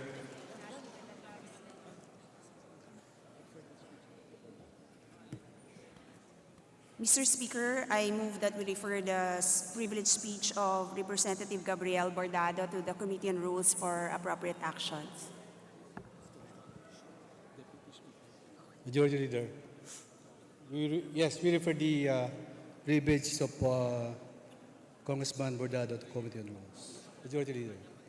Mr. Speaker, I move that we recognize the representative of First District of Laguna, our Honorable Deputy Speaker Dan S. Fernandez, for his privileged speech, Mr. Speaker. Deputy Speaker Dan S. Fernandez is recognized. Mr. Speaker, distinguished guests, colleagues, friends, ladies and gentlemen, today I rise on a question of personal and collective privilege before this august chamber to bring critical issues and concerns that affect the Philippine Charity Sweepstakes Office. These concerns that affect our nation, given that the PCSO is one major source of funds for the implementation and delivery of vital programs and services, for most of them, health assistance to our poor countrymen. I refer to the recent pronouncement of His Excellency President Rodrigo Duterte of his suspending all gaming activities of the PCSO, if not stopped altogether because of reported massive corruption in the agency. He also lamented how even the courts are dragged into corruption with the injunctions it issued to stop government from not running after perpetrators of fraudulent activities. Following the statement of the President, Philippine National Police Chief Oscar Albayalde deployed immediately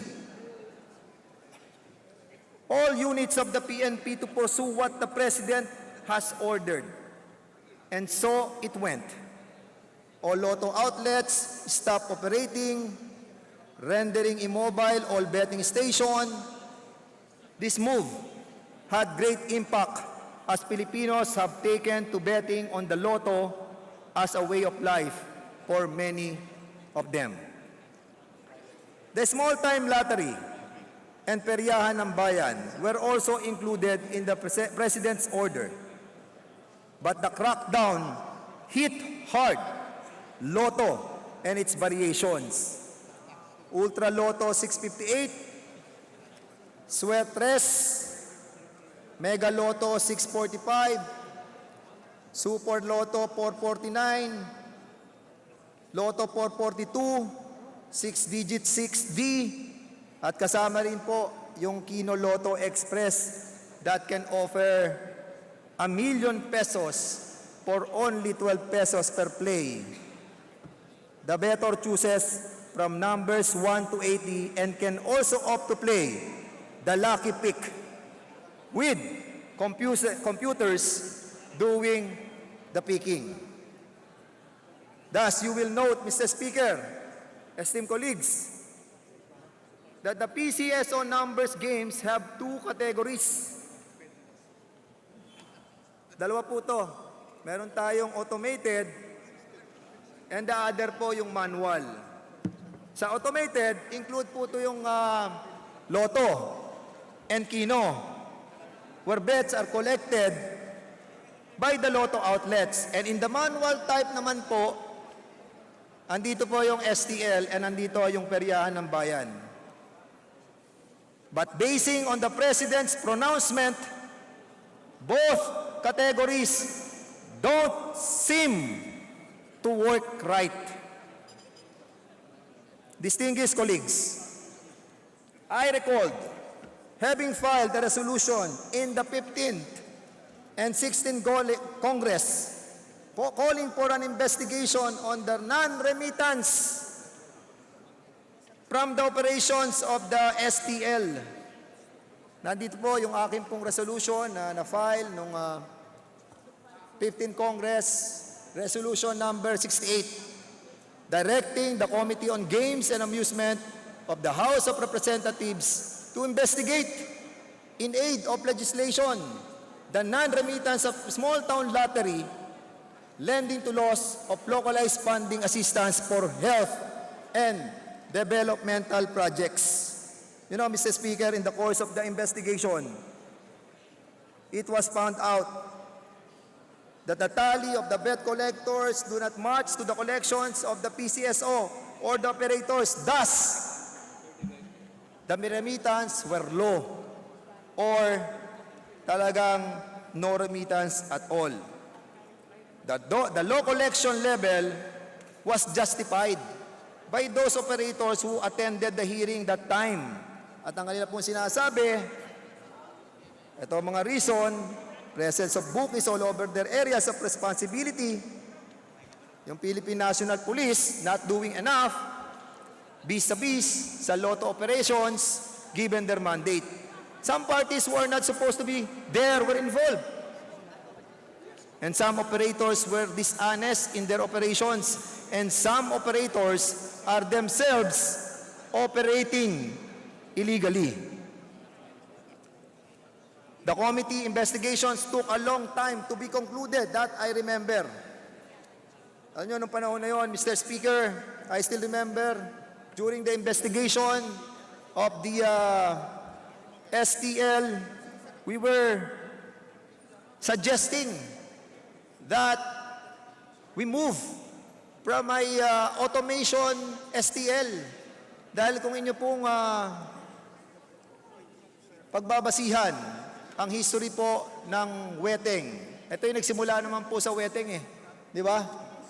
As a matter of fact, Mr. Speaker, ang weteng po ay nandito na sa ating bansa mula noong 18th century pa. Panahon pa ng mga Kastila. And even siguro, si Jose Rizal, tumataya din sa weteng kapag wala ho siyang pan-date kay Josephine Bracken. It's a joke, Mr. Speaker. But nevertheless, I mean, matagal na ang weteng. And we evolved. Nagkaroon tayo ng evolution. As a matter of fact, noong 2007, ay binigyan ng pagkakataon ng STL, an experimental test in order to find out kung maaaring gawing legal ang illegal. 2007, nagkaroon ng test run at naging maayos, nagkaroon ng remittance sa gobyerno.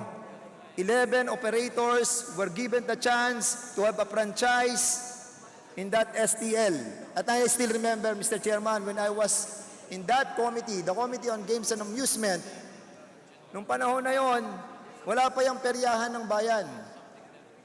Yan po ay pinag-uusapan pa lamang at ang isa sa mga nagustuhan namin sa peryahan ng bayan is that they have the point of sale.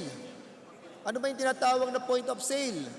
Meron silang handheld mobile terminal wherein the collecting bettors will get the bet from the bettors and then makikita nila dun sa kanilang terminal handheld mobile kung paano na-divide yung tinaya ng bettors. For example, tumaya silang 10, 20, meron diyang 5% sa PCSO, 5% sa operator, sa mga betting collectors, sa beneficiaries.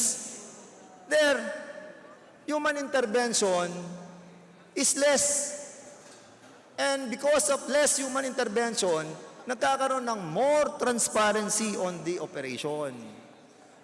But of course, nakita po natin na still nagpapasalamat tayo sa ating mahal na Pangulo sapagkat nung panahon ng iniimbestiga namin to, panahon ni Congressman P.D. Barsaga, ang chairman ng Committee on Games and Amusement, we grilled all these operators precisely because of the low remittance to the PCSO. And now that we have found out, doon sa mga revelation ng ating Pangulo, nakita natin doon sa COA report. Kung titingnan niyo po sa Google, meron pong mga report sa COA. Ano ba nagiging problema nitong 4 na games under PCSO? Una, yung loto. During our time, medyo maganda ang kita ng sales collection under the PCSO ng tinatawag nating loto. But recently, according to the COA report, ay lumalabas na yung sa kanilang sales collection during the last year of 2.6 billion, this time naging 1.5 billion na lang ang sales collection nila. Meaning there's also a problem. Di ba? But this is automation. We are set to believe that if it is automation, perfecto, di ba? Pero it seems it's not. Mr. Speaker, ang Kino ay ganun din po. Ang Kino naman ay nag-incur sila ng deficit na almost 4 billion. 4 billion pesos na deficit because sa kanilang payout ay nag-overpayment sila sa allocated amount for the prize fund. Now, Mr. Speaker, anong problema sa non-automated numbers games ng PCSO? During sa aming investigation that time, ay lumalabas na meron na rin pong deficit, but they changed the internal rules and regulation of the PCSO. Nowadays, may tinatawag na sila, and this I didn't know, ngayon ko lang na-realize, according sa COA report also, na meron silang tinatawag na PMRR, yung Presumptive Monthly Retail Receipts, na kung saan, Mr. Speaker, ang PCSO ngayon, from 1994 to 2016, ay not remitting a total of 8 billion out of 16 billion na remitted sa kanila. And this is based on Republic Act 7656, wherein the government-owned corporations is mandated to give dividends under certain condition to the national government. Hindi nila nabibigay ito.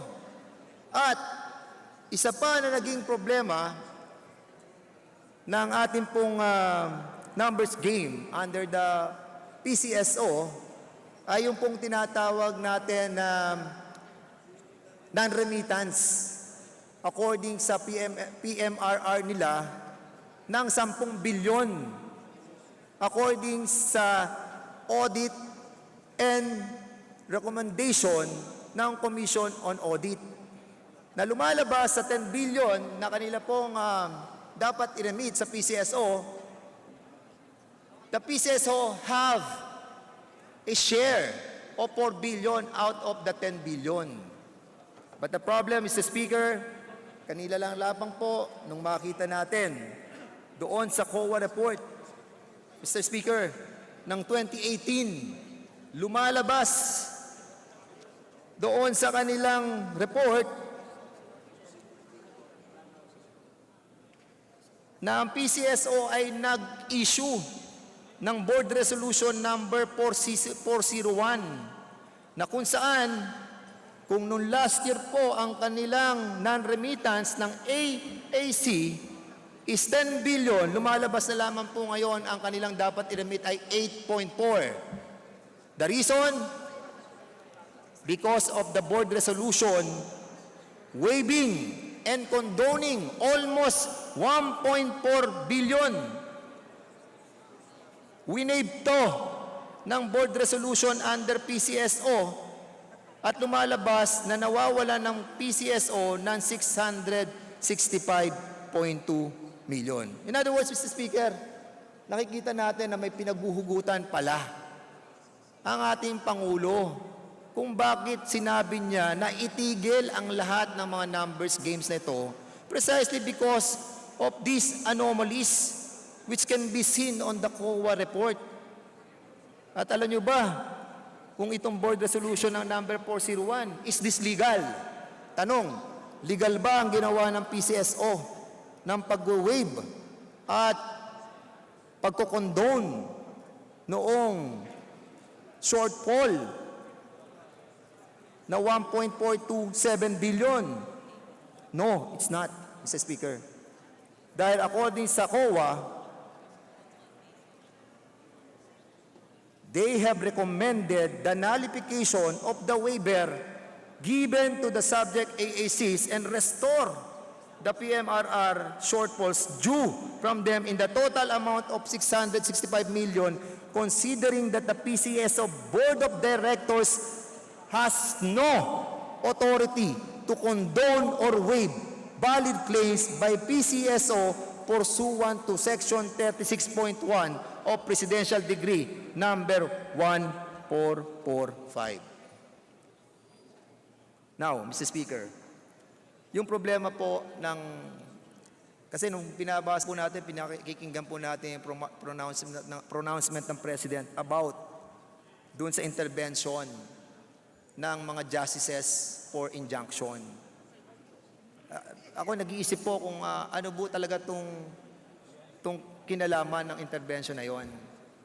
And most likely, Mr. Speaker, during the time na iniimbestigahan po namin to, the deed of authority that was given to Global Tech Online Gaming Corporation, yun po ay naging paso na noong February 2016. And after that, I became a mayor. Hindi ko na po naalaman ng istorya nung hini-hear namin about na peryahan ng bayan. Because I became the mayor of the city of Santa Rosa, we were able not to understand this problem anymore. But according sa COA report, Mr. Speaker, it seems na after the suspension of the deed of authority, the Global Tech went to the court para makakuha ng injunction at status quo order. At nagbigay ang korte ng TRO pending resolution, pero they can operate. At most likely, Mr. Speaker, ito yung problemang kinakaharap nating lahat because we are left in the dark. And that's the reason why, Mr. Speaker, we wanted to exercise the function of this Congress. The function of oversight, Mr. Speaker. We can help the President in this concern by finding out various ways to curb corruption, if not totally eradicate it. We strongly commend the President for exercising strong political will. And I think it is incumbent among all of us to rally our support behind this presidential decision. And let the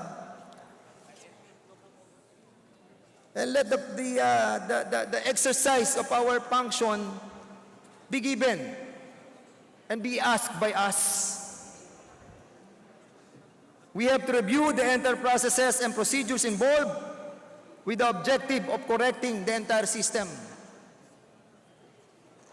I therefore propose that an investigation in aid of legislation be conducted in the entire operations of the Philippine Charity Sweepstakes Office involving the collection of bets, the remittance system, the disbursement of funds, and the related concerns pertaining to the agency's mandate. And only then, Mr. Speaker, can we shed light on the entire matter, which will redound to the improved performance of the agency. Mr. Speaker, I move that this speech be referred to the Committee on Games and Amusement. Thank you, Mr. Speaker. Majority Leader. Mr. Speaker, we move that we extend the privilege. Mr. Speaker, Majority Leader. So move.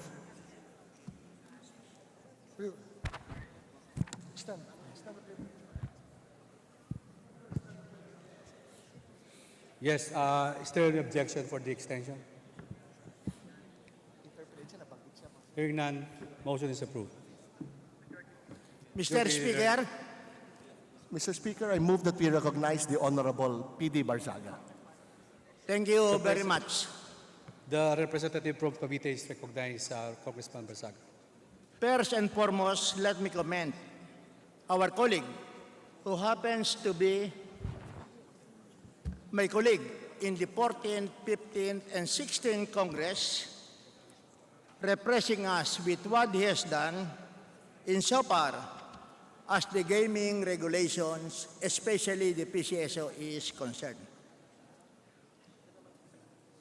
My first clarification, Mr. Speaker, does our good friend from Laguna support the decision of our President in ordering the closure of all games allowed by the PCSO?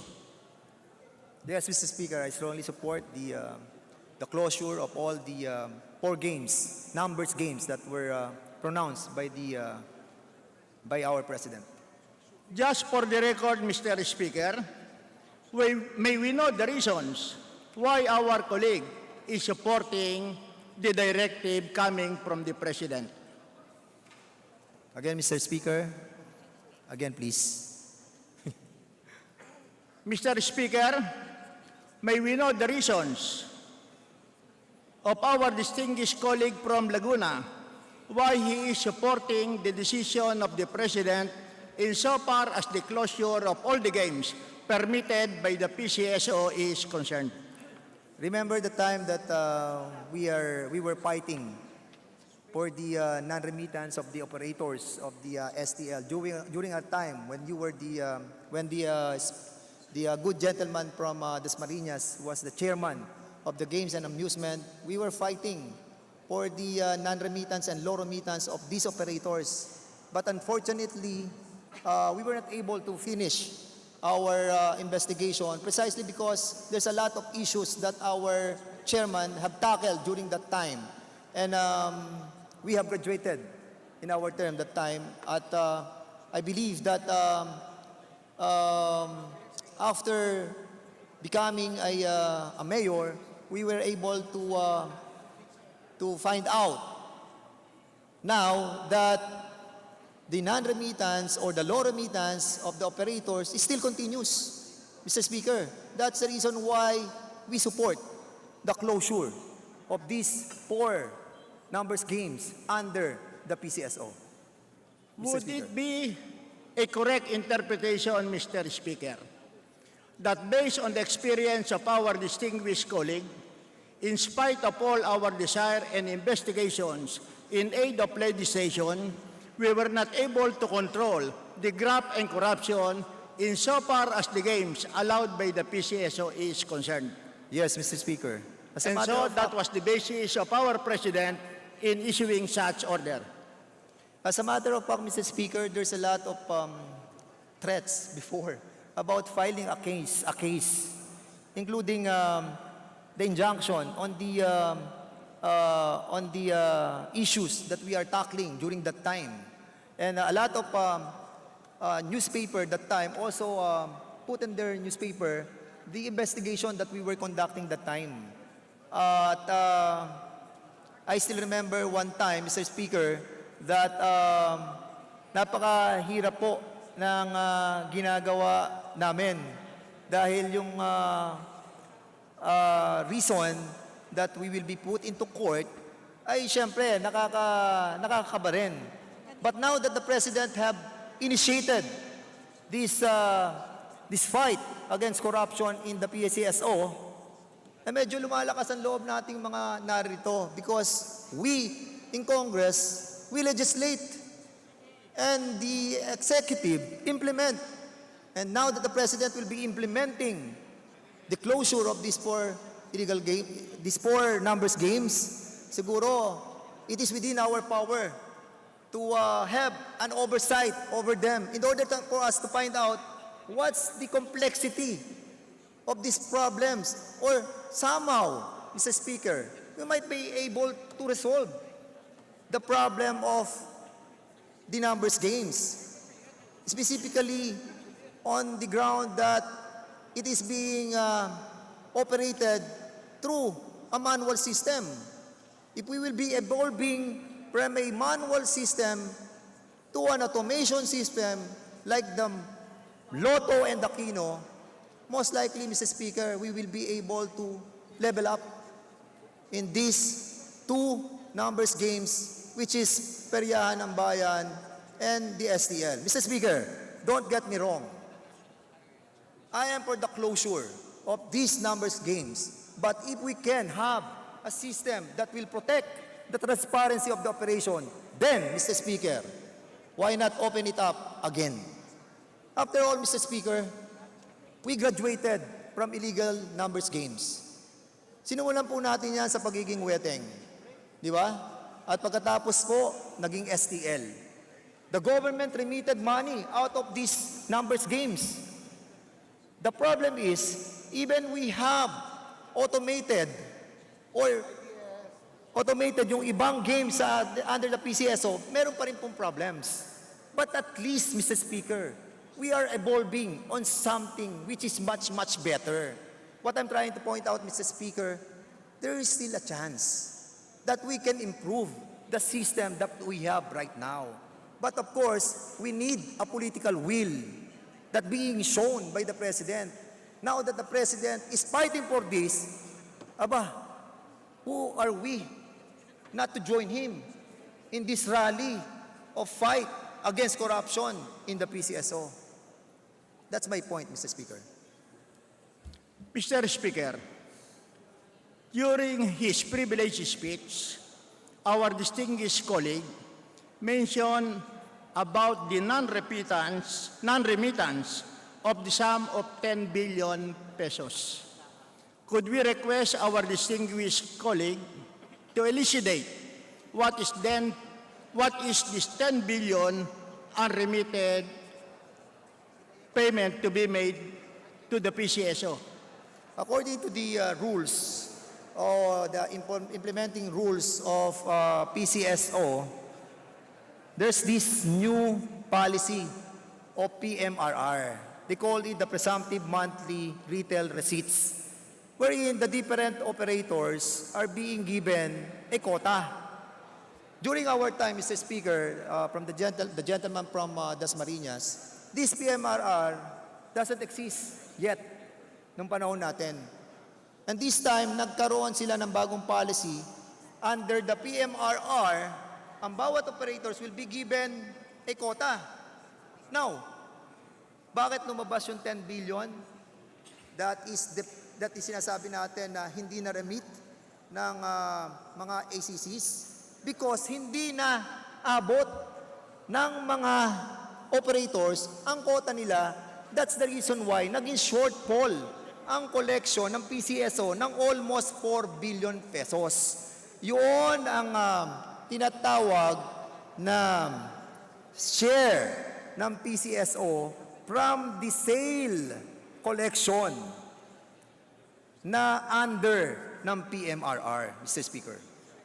Just to clarify, Mr. Speaker, for what year does this 10 billion pesos correspond?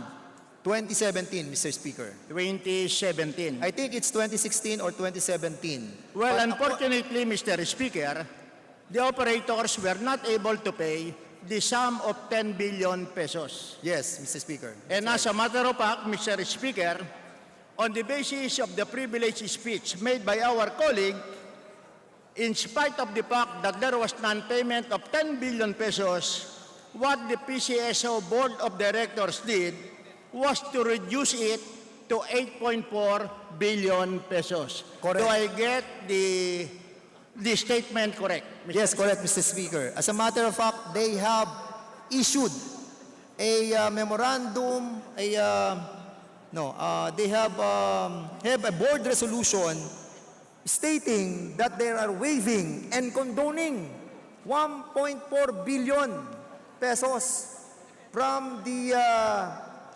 remittance coming from the ASCs.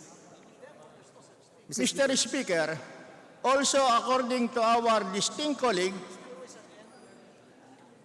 the act made by the Board of Directors in condoning the principal as well as the interest, part of the principal, is in violation of Presidential Decree 1445. Yes, Mr. Speaker. And just to clarify, Mr. Speaker, considering that the board resolution is violative of the existing law, may we know from our colleague as to whether or not there has been a case filed against this alleged illegal action made by the Board of Directors of PCSO? Mr. Speaker, I still don't know yet if a case have been filed to the members of the Board of Directors. But this COA report that I have furnished, ay nire-recommend ng COA that inalify yung kanilang waive and condonation of the 1.6 billion pesos that is coming from the remittance of the AACs. And that's the reason why, if this is the recommendation of the COA, I think it is for the PCSO to nullify and bring back the non-remittance of 10 billion pesos to the PCSO, Mr. Speaker. Well, Mr. Speaker, on the basis of the answers given by our colleague, out of the 10 billion, only 8.4 billion remains as the outstanding obligation of the STL operators. Will Yes. that be correct? Yes, that's correct, Mr. Speaker. As a matter of fact, yung And my inquiry, Mr. Speaker, has there been payment by the STL operators of this reduced sum of 8.4 billion pesos at present? Yes, Mr. Speaker. At doon po sa 8.4 billion na reduce dahil nga na waive at na condone yung 1.6, yung share po natin na 665 million na supposedly share natin doon sa remittance sila ay hindi na po natin makukuha. But, of course, this is the recommendation of the COA. Kung ibabalik nila, inanalify nila yung kanilang board resolution, then ang outstanding balance pa rin ng AACs will still be 10 billion plus, Mr. Speaker. Lastly, Mr. Speaker, we are all supportive of the decision of the President insofar as the closure order is concerned. What actions can the House of Representatives do in order to show to the President as well as to the ordinary people that, like the President, we are one in his campaign against graft and corruption? I agree, Mr. Speaker. I didn't hear your question. Mr. Speaker, what concrete actions can we take in order to show to the President and to our people that, like the President, we are one in supporting graft and in eradicating graft and corruption insofar as these games are concerned? Well, Mr. Speaker, the most that we can do is to have this oversight power of us that had been given to us by the Constitution and expedite the election of the members and the chairman of the Games and Amusement in order for us to start the investigation, in order for us to find out what really are the problems that lies within these games. Mr. Speaker, as I've said a while ago, I'm not totally for the closure, the total closure of this, precisely because this is giving also the life of our people who are asking for so many things with regards to their health So, Mr. Speaker, the moment that we will be able to have the organization works, the better for all of us to investigate this matter seriously, Mr. Speaker. Just a follow-up question, Mr. Speaker. Our colleague has stated that is not for the total or permanent closure of these games. Is it the position of our colleague that if we allow the continuation of these games, or if there would be lifting of the order of suspension, we can eliminate graft and corruption insofar as the operation of the STL games are concerned? Yes, Mr. Speaker. As long as we are leveling up our operation on these 4 numbers games, I think there's a big chance, Mr. Speaker. Precisely because, as I've said a while ago, we started from nothing. We started from illegal. Illegal nga po eh. Pero we evolve, di ba? Naging legal ang weteng nung pumasok na po itong STL. And as a matter of fact, nakapag-remit sila ng bilyong-bilyong pera sa kaban ng PCSO at nagbenepisyo po ang ating mga kababayan. That's the reason why, Mr. Speaker, it's just a matter of trying to find out what is the perfect system that will be attached to this numbers games. Dahil if we will be able to find out something that will be good for the operation, then we bite it, Mr. Speaker. Thank you very much, Mr. Speaker, and thank you very much to our distinguished colleague from Laguna from enlightening us insofar as this current issue is concerned. Maraming salamat. Majority Thank you, Leader. Sir Chairman. Majority Leader.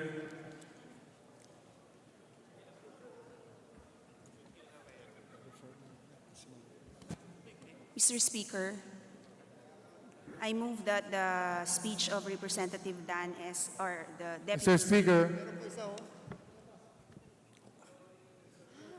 Majority Leader. Mr. Speaker, I move that we recognize our minority leader, the Honorable Benny Abante, Mr. Speaker. Our minority leader is recognized. Will the good-looking congressman from Laguna yield to some valuable questions? Gladly, Mr. Speaker. Mr. Speaker, I'd like to say that I have been consistent since I was councilor of the City of Manila in 1992 in fighting gambling, whether they be legal or illegal. For the information of this House, I was the one that fought the opening of High Alay, Mr. Speaker, in the City of Manila, which until now has remained closed, including the former mayor of Manila, Mel Lopez, Mr. Speaker. Now, I join the gentleman from Laguna in calling for the investigation of the numbers game and the PCSO. And I would like to ask the gentleman from Laguna, when he speaks of any investigation, who are the agencies? What are the agencies? And who are the people that we intend to investigate, and what manner, Mr. Speaker? Well, first of all, Mr. Speaker, we have to invite the officers and the officials of the PCSO, and of course the operators of the numbers games. And at the same time, I think, Mr. Speaker, we have to invite as well the PNP, who is so material in this fight against the stoppage of these different outlets in the whole country.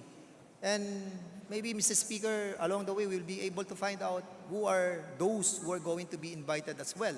And maybe, Mr. Speaker, we have to invite those who have benefited on the charity funds under the PCSO. Because I heard, Mr. Speaker, under the MASP, the medical assistance, medical, Mr. Speaker, under the,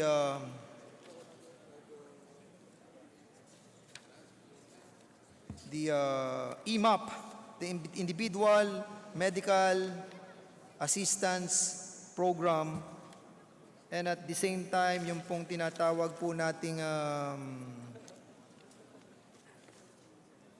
Medical Assistance and Service Program, Mr. Speaker, meron din po isang, hindi ko nabanggit kanina, yung Significant Audit Observation and Recommendation, yung sa total actual expenses of the Medical Assistance and Service Program exceeded its approved annual budget by 4.837 billion, which is not in accordance with the provision of Section 4 of Presidential Decree number 1445. In other words, Mr. Speaker, my dear colleagues, it is significant as well to invite those who have received ng mga medical assistance under the charity funds.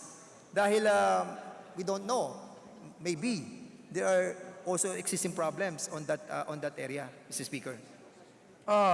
Enlighten me, Mr. Speaker, because I'm no expert as far as gambling is concerned. Enlighten me. On what basis do the PCSO know the annual remittance from gambling? Under Presidential Decree number 7656, wherein the government-controlled and owned corporation is mandated to give dividends on certain condition on the national government. And according to this law as well, at least 50% of the net sales collection must be remitted to the national government. Alam nyo, Mr. Speaker, I still remember the time that Congressman Alan Cayetano have brought us to Malacanang sa isang event na lahat po ng GOCCs were invited. At doon pinarangalan ang mga GOCC that have remitted rightly sa ating national government. And I noticed in that presentation, doon sa kanilang widescreen, nakita po namin na napakababa ng contribution ng PCSO, and we are wondering why.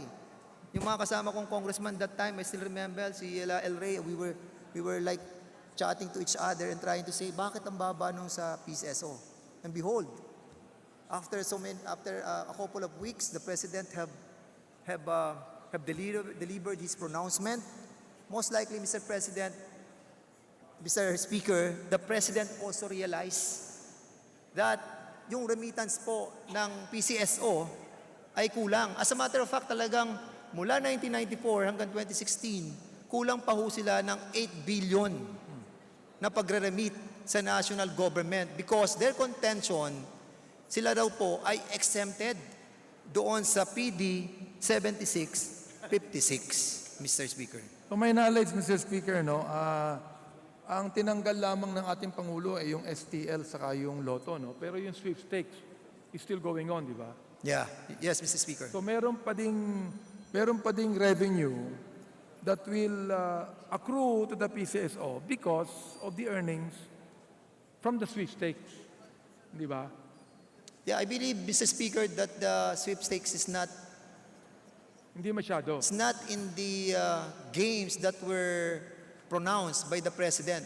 Actually, the President pronounced 4 numbers games: Lotto, Kino, STL, and Periahan. And the sweepstakes is not one of them, Mr. Speaker.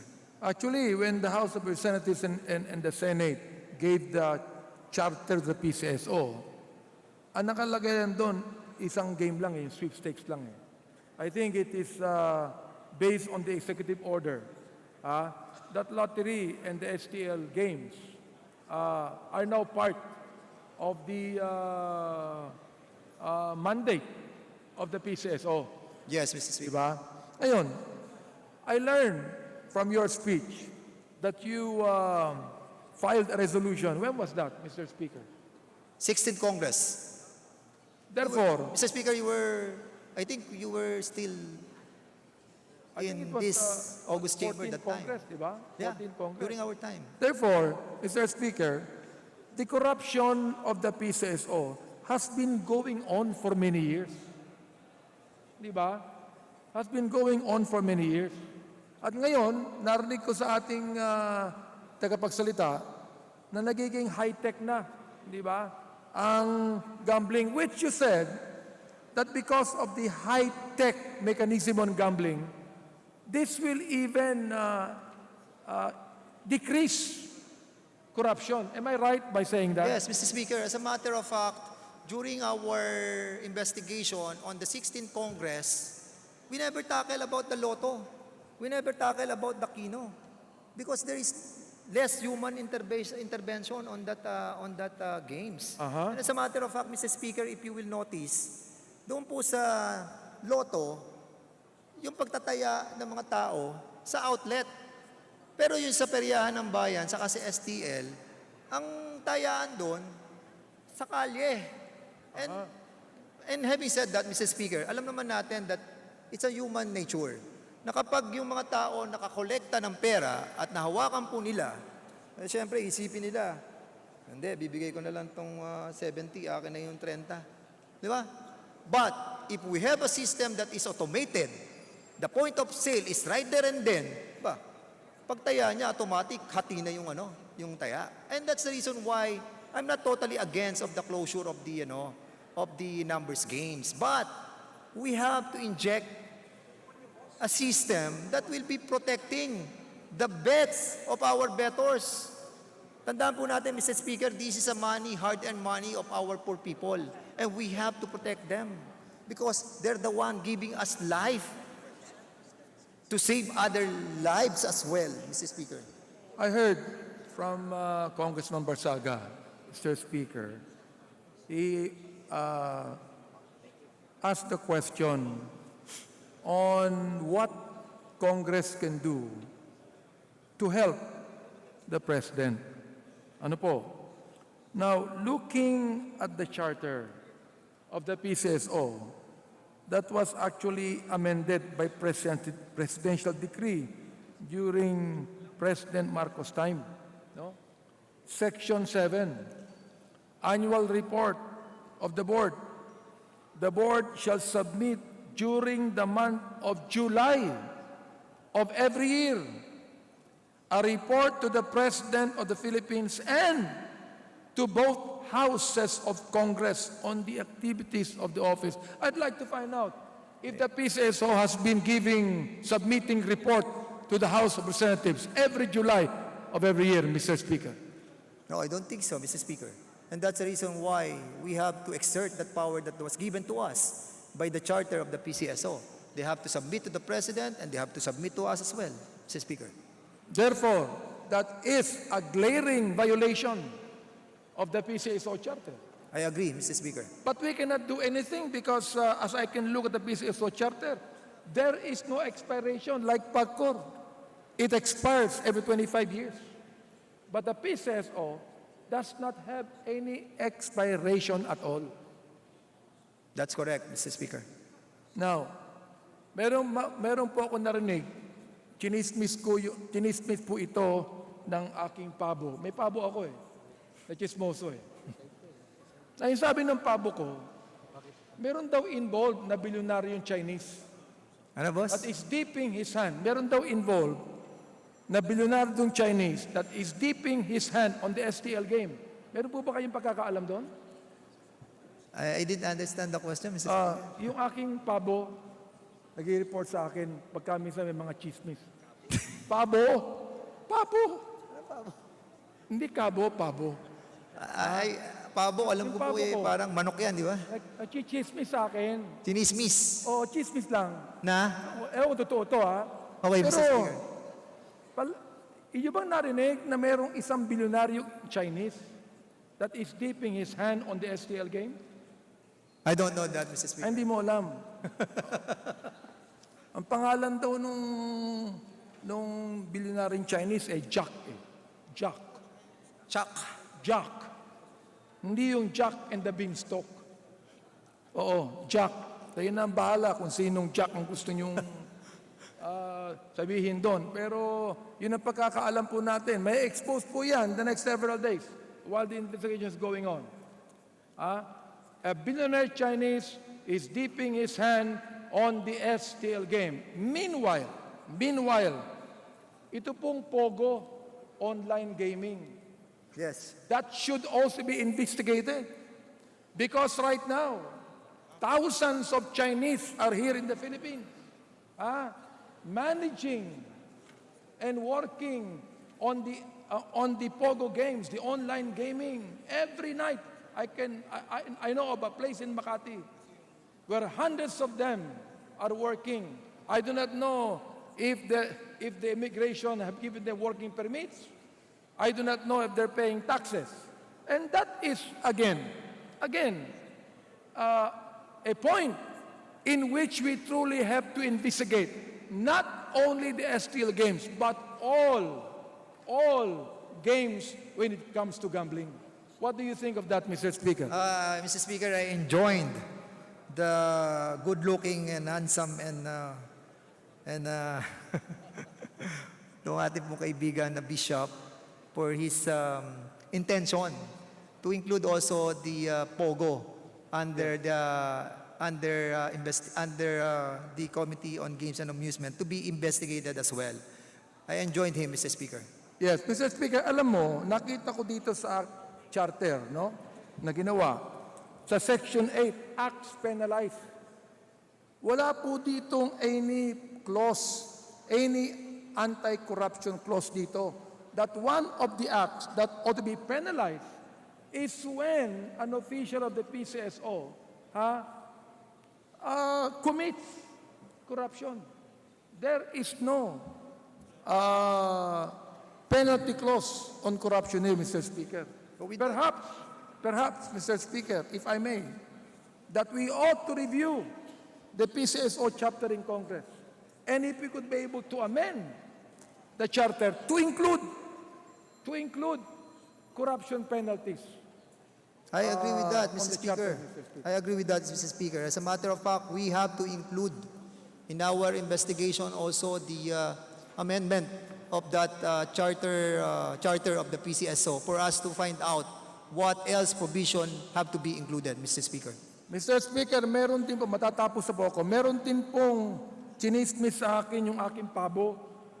Ang sabi, mula nung sinuspinde ng ating Pangulo ang lottery at STL ay tuwan-tuwa ang mga wetting lords at mga kolektor sapagkat lumaki ang kanilang koleksyon, Mr. Speaker. Would you agree with that? Well, Mr. Speaker, that's the normal thing to happen. Kaya nga kanina po I was telling that I am not totally against the closure and the stoppage of this. Why?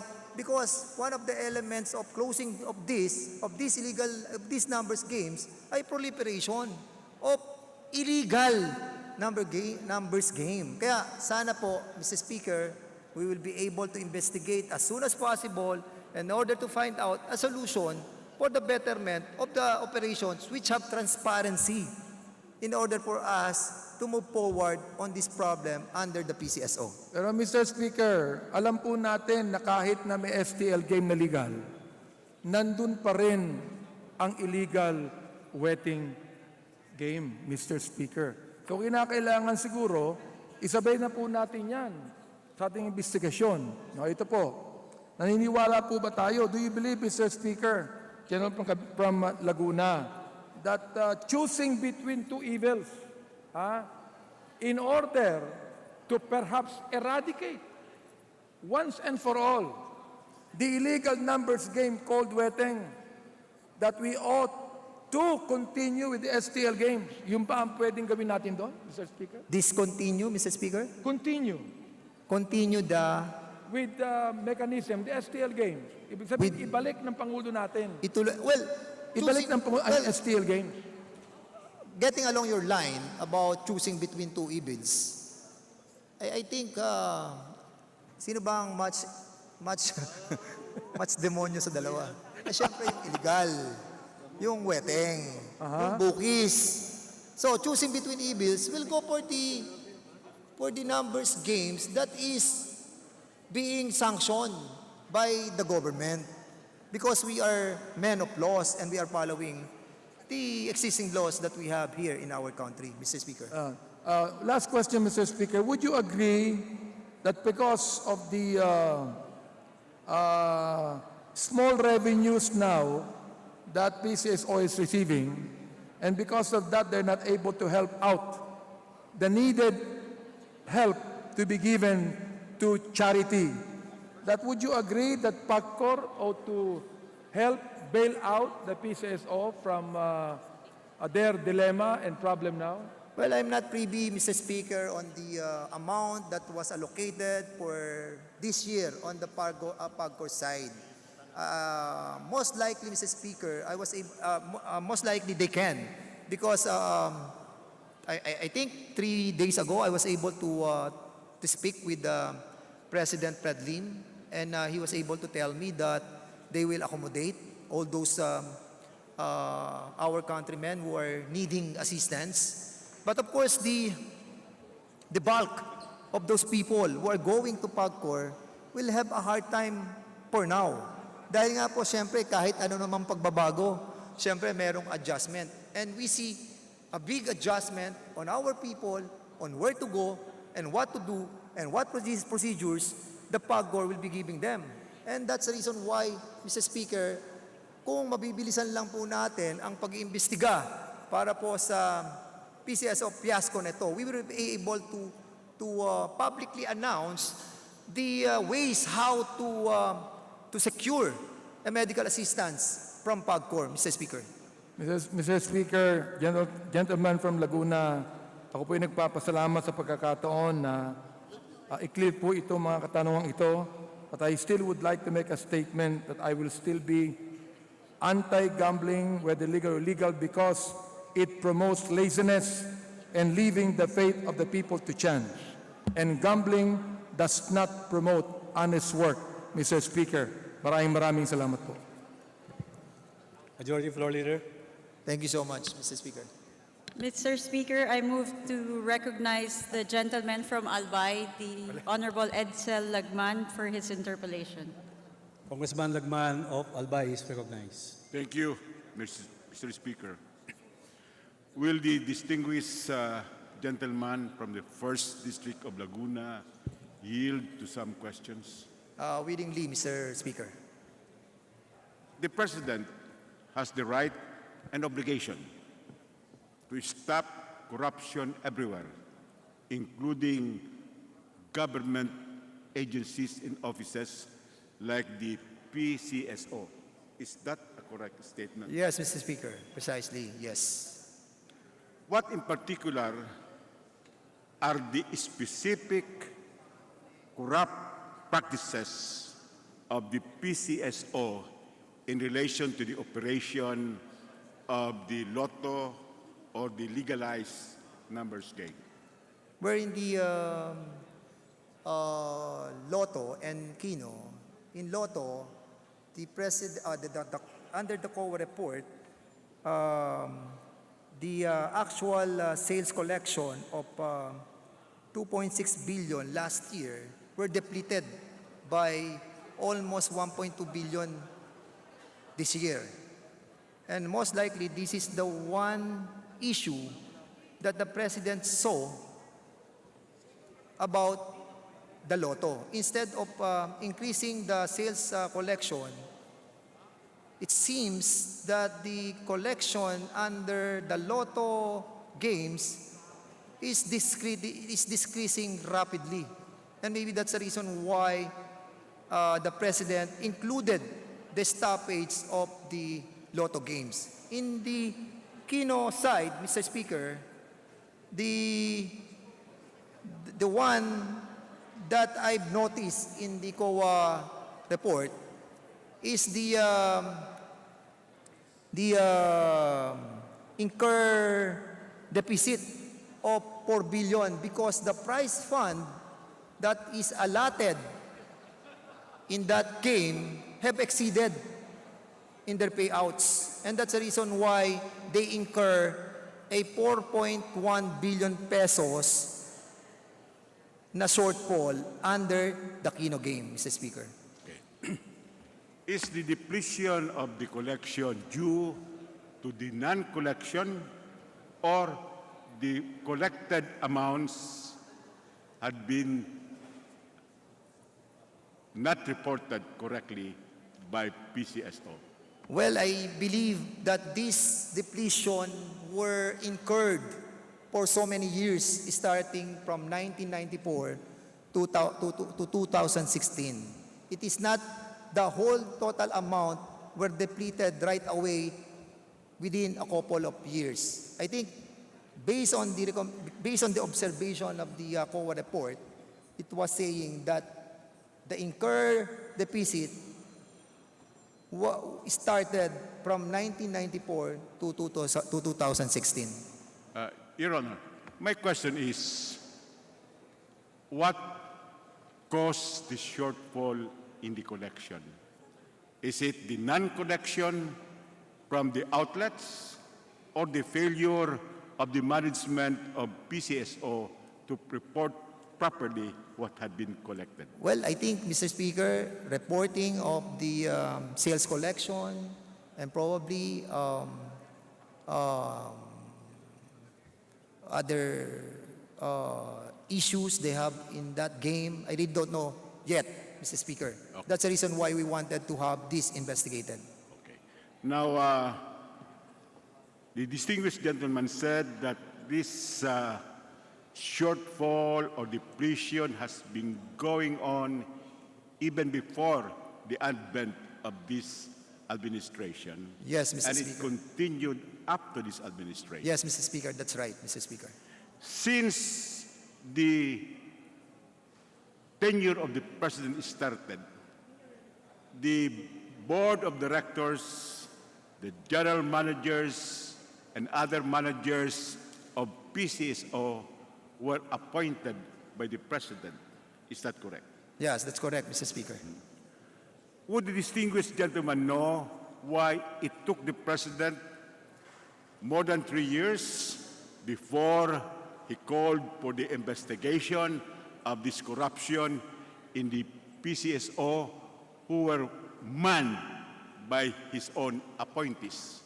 Well, Mr. Speaker, the complexity of the problems that besiege the PCSO and these numbers games are so deep that even us, when we were investigating this during the 15th Congress and 16th Congress, have a hard time to really find out what are the reasons behind the discrepancy of the collection of those who are in the grounds and those collection that being collected by the people on the upper portion of this game. In other words, Mr. Speaker, I think the president have a lot of problems to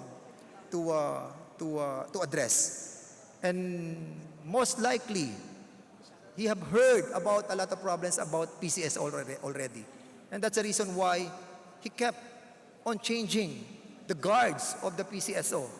But unfortunately, lahat naman po tayo umaabot sa hangganan. And if the crimes is repeated over and over again, I think the president have decided that these numbers games have to be stopped right here and right now, Mr. Speaker. Well, the distinguished gentleman must have heard what the president said in his SONA, that corruption still pervades the country. And that should include the corruption in the PCSO. Is that correct? Yes, correct, Mr. Speaker. Now,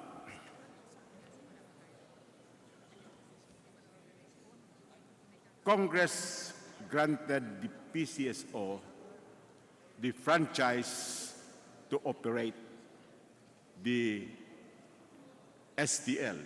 Is that correct? Yes, right, Mr. Speaker. And in turn, the PCSO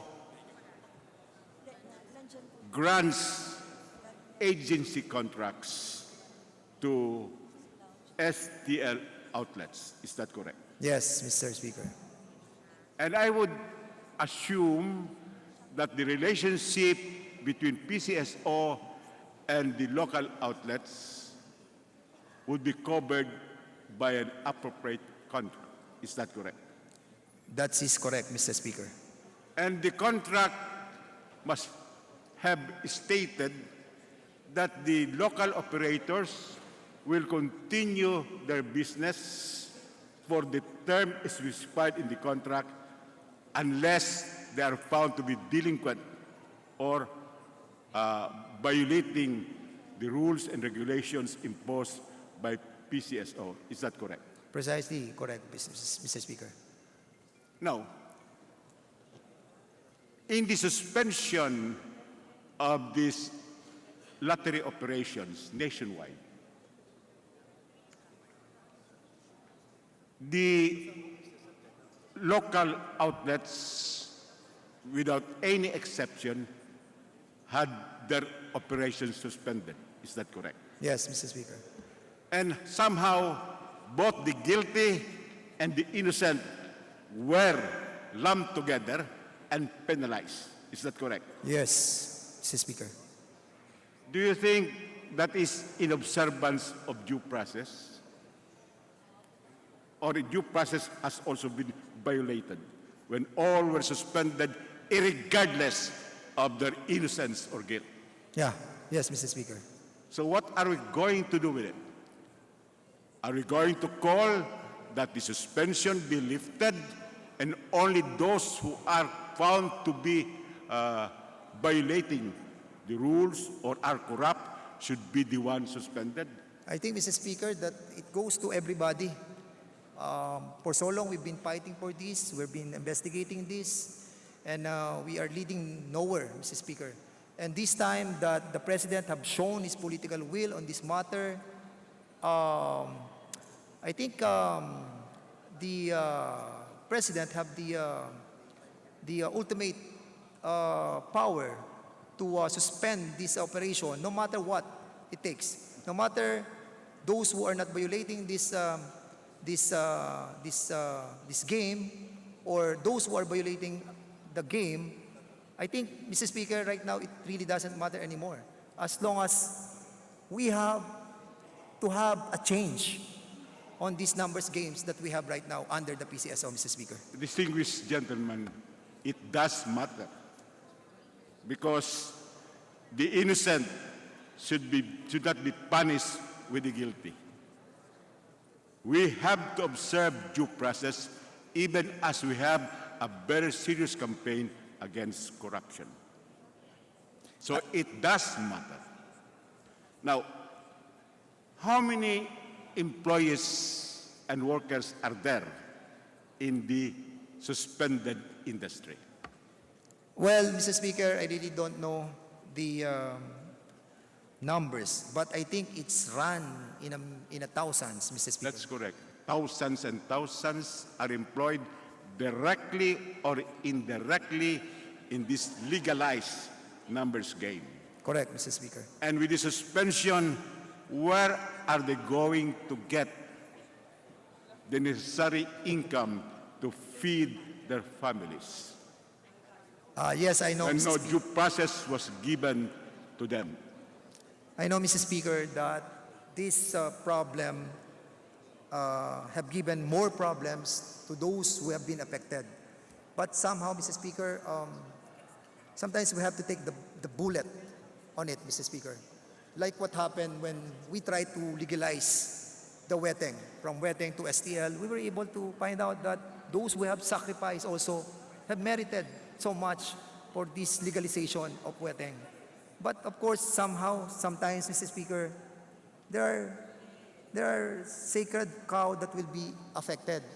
And this time that we have seen that the President is really serious on taking action on this corruption, I think, Mr. Speaker, I believe that due process have been stepped over by somehow. But of course, Mr. Speaker, we have to see a shadow of betterment in the near future, if ever, that we will be able to transgress from an evolution of a system of system of corruption to a system of no corruption, Mr. Speaker. Well, due process, Your Honor, should never be sidestepped. It is part of our constitutional system. It is part of our Bill of Rights, that everyone is entitled to due process.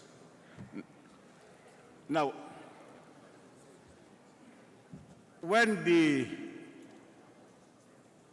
small town lottery or the lotto was installed and operated, the principal purpose really was to stamp out the illegal numbers game known as wetting. Is that correct?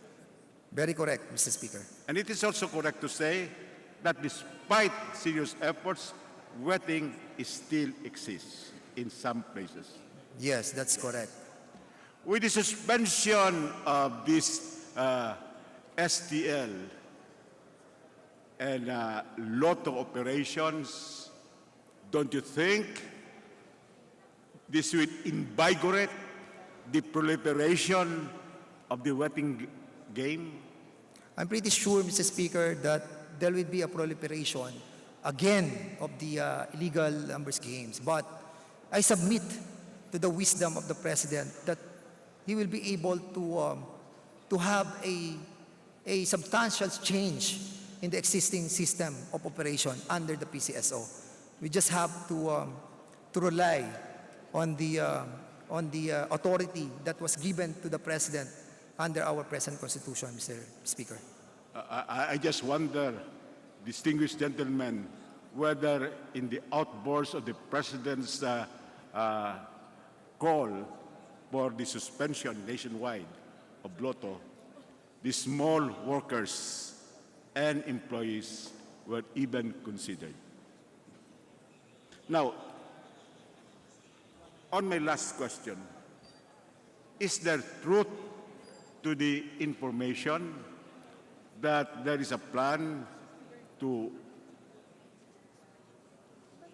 acquire new equipment and machinery for the Lotto operation? Mr. Speaker, I'm not privy on that issue, and I have no knowledge about it, Mr. Speaker. Would the distinguished gentleman, in his effort to dig deeper into this issue, try to look into that possible aspect? Well, we will do that, Mr. Speaker. And given the chance to investigate this matter on the Committee on Games and Amusement right away, most likely, Mr. Speaker, we can dig more on the real issue behind this, Mr. Speaker. Thank you, Mr. Speaker. Thank you, distinguished gentleman from the 1st District of Laguna, for accommodating these questions. Salamat po. Majority Leader.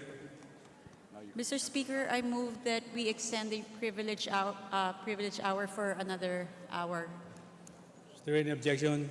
Chair is none. Motion is approved.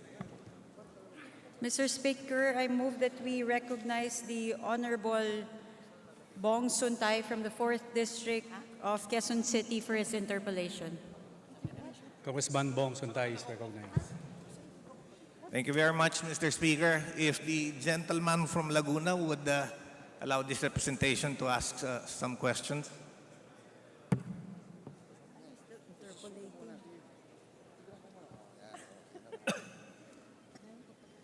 Yes, Mr. Speaker.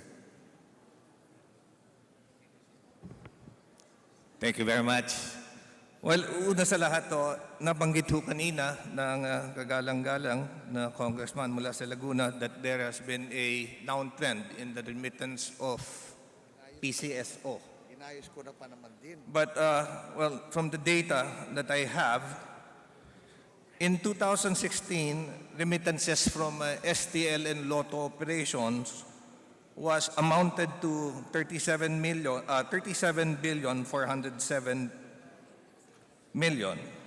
In 2017, it increased by 34%. to 53 billion and 6 million. Noong 2018 naman, it went to a record high of 63 billion 567 million. So, pataas yung koleksyon, hindi pababa. Yes, Mr. Speaker. Yes. I noticed that there is an increase of the collection, but we're not questioning the collection, but we're questioning the non-remittance of the AACs, Mr. Speaker. Okay. Now, I agree with the observation of the good gentleman na merong mga non-remittance by the AAC which has been happening. And may I know from Mr. Speaker kung ano yung mga proseso or methodology or nagagawin or proposed ng kagalang-galang na kinatawan ng Laguna para mabago yung koleksyon o ma-improve ito? Para ma-improve yung collection. Opo. Mr. Speaker, are we talking about what specific games are we talking about, Mr. Chairman? For example, with Mr. Speaker, STL, as we all know, well, STL was devised as an alternative for wetting operations, meaning to say, in a way, it was supposed to legalize a numbers game which has already existed. Pero ang STL ho, alam nating lahat, walang resibo na ginagamit. Yung STL may kabong umiikot at nagpapataya. Similarly, STL is being operated at the same way. Kaya wala ring resibong nakukuha, walang resibong binibigay. And kung ano yung kabuuan ng taya is merely based on the declarations of each AACs. And that's the reason why, Mr. Speaker, I agree with you, Mr. Speaker, but we are not questioning. A while ago, we were questioning about that. But under the PCSO's internal rules and regulation that was done, I think 2016 or 2017, they have changed the IRR, injecting the provision of PMRR, which is the presumptive monthly retail receipts, wherein the operators are given a quota. At yung quotang yon, kung hindi mo ma-reach yung quotang yon, then you are subjected for revocation of your franchise. And one of the questions that we are trying to find out here, Mr. Speaker, is why after violation of not completing the remittance of these AACs, the suspension or the revocation of the franchise were not issued by the PCSO, Mr. Speaker. Yes, Mr. Speaker.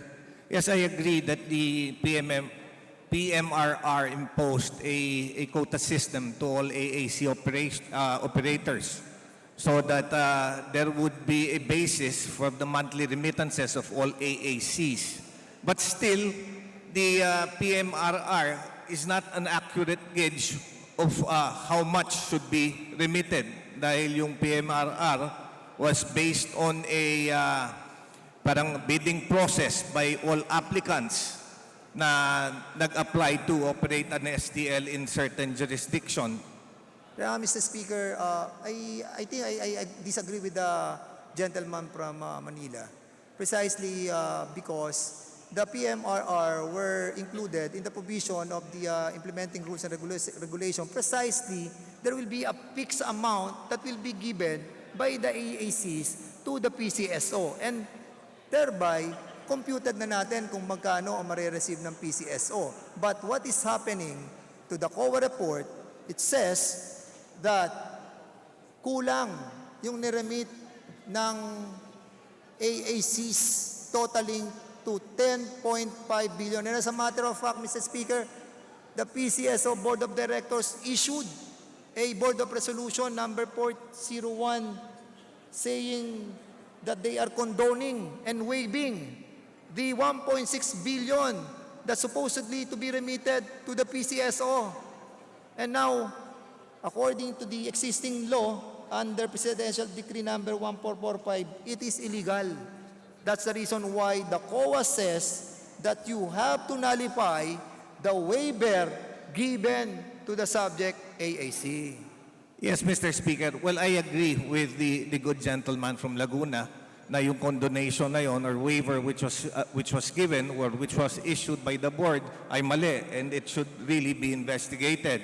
Ngunit bago ho tayo dun ho sa gawin yon, wala ho kaming pinagtatalunan ng kagalang-galang na congressman from Laguna. But Mr. Speaker, ang sinasabi ko lang ho, while PMRR serves as a basis kung magkano yung monthly remittance na kukolektahin sa bawat AAC, ang sinasabi ko, hindi rin ito yung accurate gauge kasi ganito ho yung proseso. Kunyari, doon sa distrito ko, sa Quezon City, mag-o-open doon ng STL operation, ipapabid ho yung lugar. So kung tatlo ho kami nila, kunyari, ng aking mga kasamahan, si Congressman Alan Reyes at si Congressman Yul, magbibid doon at mag-uusap kami. O ang bid mo dyan, 20 million ka lang ikaw naman 10 million lang, ako magbibid ako ng 21. Then it would still not be an accurate reflection of how much I earn. Dahil the bidding could be fixed between the individuals or the companies which submitted the bid. Kaya nga ang tinatanong ko, kung merong pang proseso na naisip ang kagalang-galang na congressman from Laguna to improve the remittance so that an actual reflection of how much bets were made could be reflected. Mr. Speaker, a while ago I was saying about the point of sale.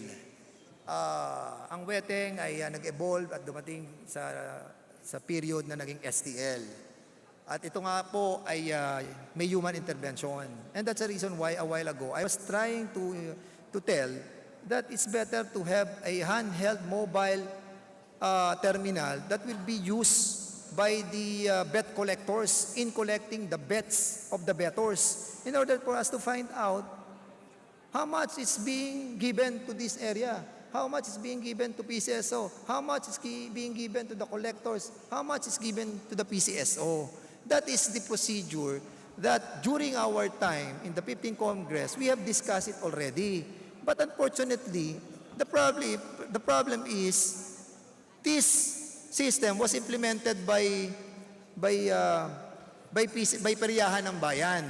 But according to the notice to the public ng PCSO, this was never implemented by the Global Tech Online Gaming Corporation. In other words, Mr. Speaker, kung hindi nila ginamit yung equipment na yon, meaning violation already was committed by the Global Tech.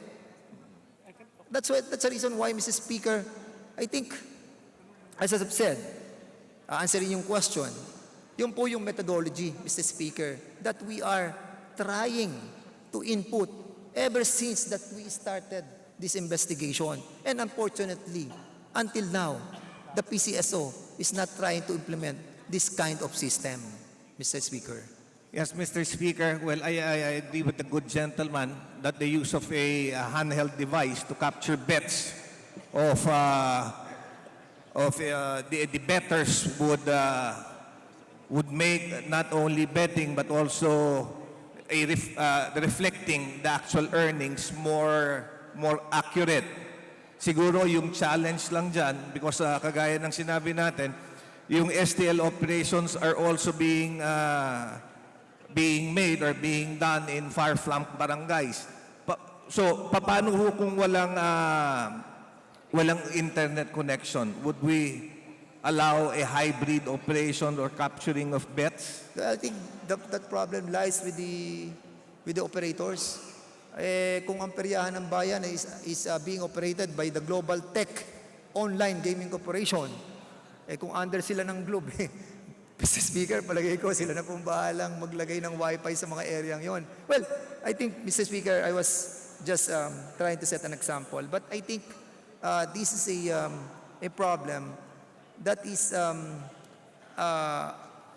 can also be resolved with a meeting with the operators. Okay. Actually, Mr. Speaker, I cannot answer all with knowledge how a system will work in the areas that have no Wi-Fi.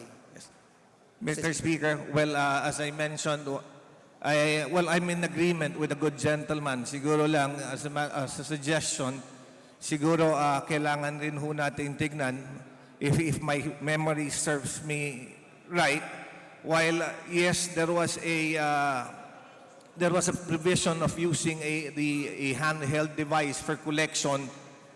If my memory serves me right, there was a company who was able to secure an injunction against PCSO in the use of any handheld device, not only for bet collection, but also for new games of the PCSO. I think this was the reason that prevented the PCSO from using the handheld device. I think we should look into that. And then secondly, pagdating dun sa Lotto, like the good gentleman mentioned earlier, ito'y sinama ng Pangulo, I think, not because of hindi dahil sa pagbaba ng taya o koleksyon na napupunta sa Lotto, because yung bet sa Lotto increases as the pot grows. So pag lumaki yung premyo, dumadami yung tumataya. Pag maliit pa yung premyo, walang tumataya o konti lang. However, I believe this was included by the President specifically because the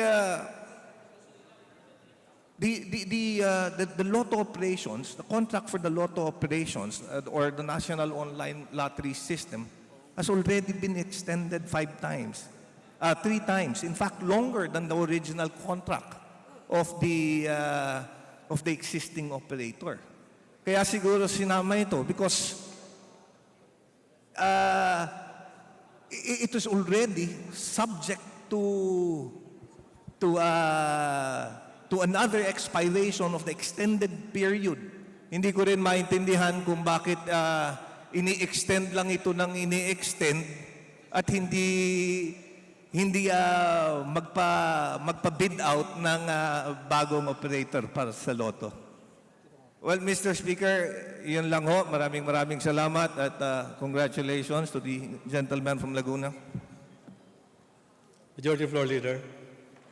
Mr. Speaker, I move that we recognize the Honorable Bonito Singson of Provinciano Ako Party List for his interpellation.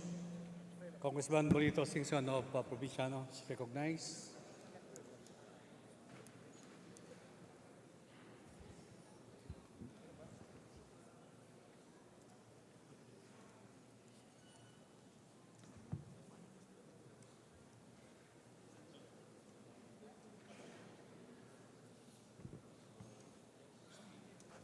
Mr. Speaker, I don't have any specific questions to our colleague, gentleman from Laguna. However, I'd like to give some information regarding or interpretation of what's the real reason on the suspension of the operations of PCSO. Please proceed. Thank you, Mr. Speaker. To start with, I'm coming from my position wherein my sister used to be former chairman of PCSO way back in 2006. And we were part of the team which originally crafted the implementing rules and regulation of the small town lottery. Aside from that, of course, the Lotto operations and the Peryahan ng Bayan, we were able to gain some insight on the contracts that were awarded by the PCSO. I think what's been happening with the PCSO, the massive corruption being referred to by our dear President, has something to do with the extension, renewal, not an extension, pending renewal of the contracts for the Lotto operations of Luzon and the Visayas and Mindanao, which are currently being operated by two firms. From inside information that we gathered, there's been strong lobbying to monopolize these two licenses. There's been allegations of corruption regarding that matter. On the matter of the Peryahan ng Bayan, it is also cases have been filed in courts tying the hand of PCSO management. They're being able to operate without paying a single centavo to the PCSO, simply because there is a status quo ante order issued by the regional trial court. And aside from that, the two parties, PCSO and the Peryahan, have been ordered to go into arbitration. That is why, if you notice, the statement of our dear President is that complete cancellation because PCSO has been basically shackled down into inaction. On the matter of the small town lottery, it has been a successful program, Mr. Speaker, from the figures that we were able to get from the PCSO. At its height, it has contributed, I think, about 30+ billion per annum to the coffers of PCSO. However, management in PCSO has changed several times. And I think the current set of management, without naming anyone in particular, there have been allegations that they're awarding of new permits, they call it permits, to operators, authorized agency corporation, they call it, to new territories, have been offered for sale several times. And it has reached such a scandalous level already. And this is probably why the President decided to cancel all the permits. But I'd like to manifest, Mr. Speaker, that based on the information we gathered, the small town lottery, the Lotto operations, have been positive contributors to the coffers of PCSO. And as we know, PCSO has been, is one of the primary agencies that have been helping a lot of our indigents. Definitely the suspension, cancellation of the operations of this gaming operation, so-called, will have a very negative impact on the social programs that they are implementing.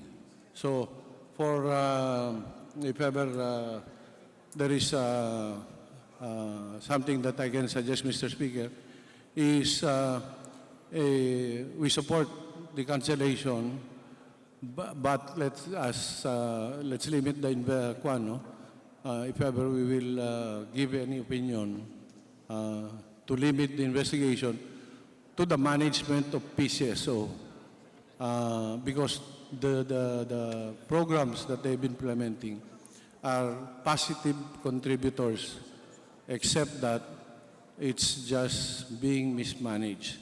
Thank you, Mr. Speaker. The manifestation of the gentleman from Provinciano is duly noted. Majority Leader. Mr. Speaker, I move that we refer the privileged speech of the Honorable Dan Fernandez to the Committee on Rules for its appropriate action. Is there any objection? The chair is none. The motion is approved. Majority Leader. At this point, Mr. Speaker, I would like to recognize the Honorable Rosana Vergara from the 3rd District of Nueva Ecija for privileged speech. The gentle lady from the 3rd District of Nueva Ecija, Congressman Rosana Vergara, is recognized. Honorable Speaker, fellow colleagues, guests, friends, my fellow Filipinos, good evening.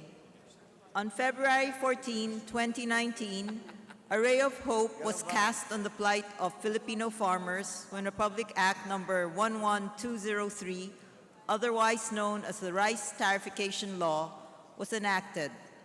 Considered a priority legislation by no less than President Duterte, this law was meant to address the price manipulation of unscrupulous rice cartels and middlemen, whom the President blamed for the artificial rice shortage in 2018, which caused a kilo of rice to cost around 42 pesos and increased our country's inflation index in the 3rd quarter of the same year.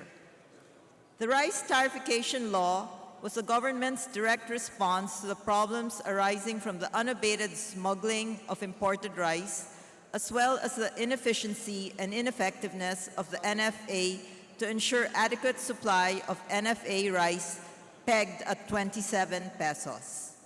At the same time, it was a manifestation of our country's commitment with the World Trade Organization that then President Fidel Ramos signed in 1994.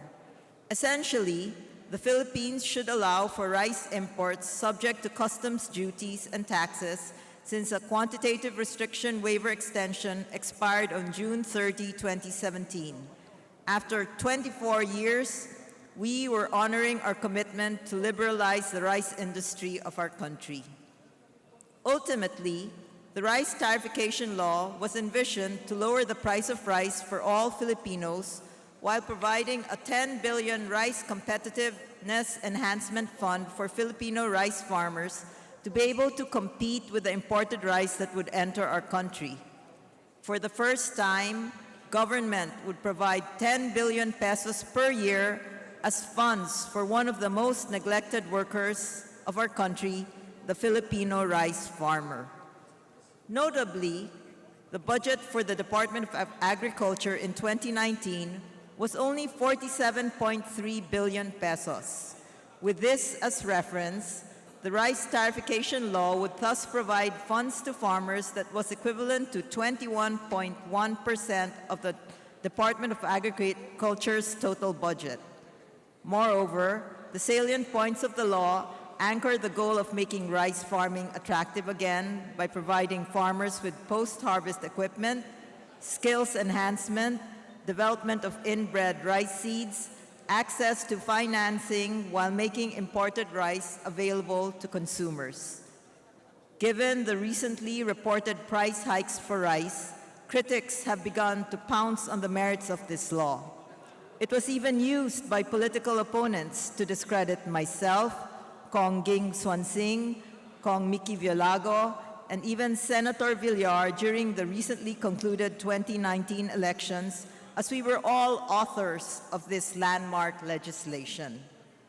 While these are mere attempts to weaken our resolve in pursuing this noble and unprecedented objectives of the Rice Tarification Law, these have nevertheless encouraged me to remain vigilant in seeing this law through. It has only been almost 6 months since the implementation of this law, and has already come to my attention that there are unscrupulous groups, both private and in government, who have successfully manipulated this law for their own selfish gains, and worse, to the disadvantage of the Filipino consumers and farmers. For instance, the law mandates the NFA to buy palay from farmers at 20 pesos and 70 centavos if they belong to a cooperative, or 20 pesos and 40 centavos if they don't. However, there are unprincipled individuals who are in connivance with some corrupt retired and current NFA employees and they buy palay from farmers at rates as low as 12 to 13 pesos per kilo. They then turn these around and sell the same palay to the NFA for 20 pesos and 70 centavos. Sadly, in this disturbing setup, it is once again the Filipino farmer who is on the losing end. Such middlemen and rice cartels have even been able to effectively increase their profit margins, keeping the retail price of rice high to the detriment of the Filipino consumer. With respect to imported rice, the price of rice still remains at around 30 pesos per kilo. This is despite the influx of affordable imported rice ranging from 18 pesos to 23 pesos landed and after paying tax. Also, the duties and taxes paid to the government by these importers are not reflective of the true cost of the value of the imported rice.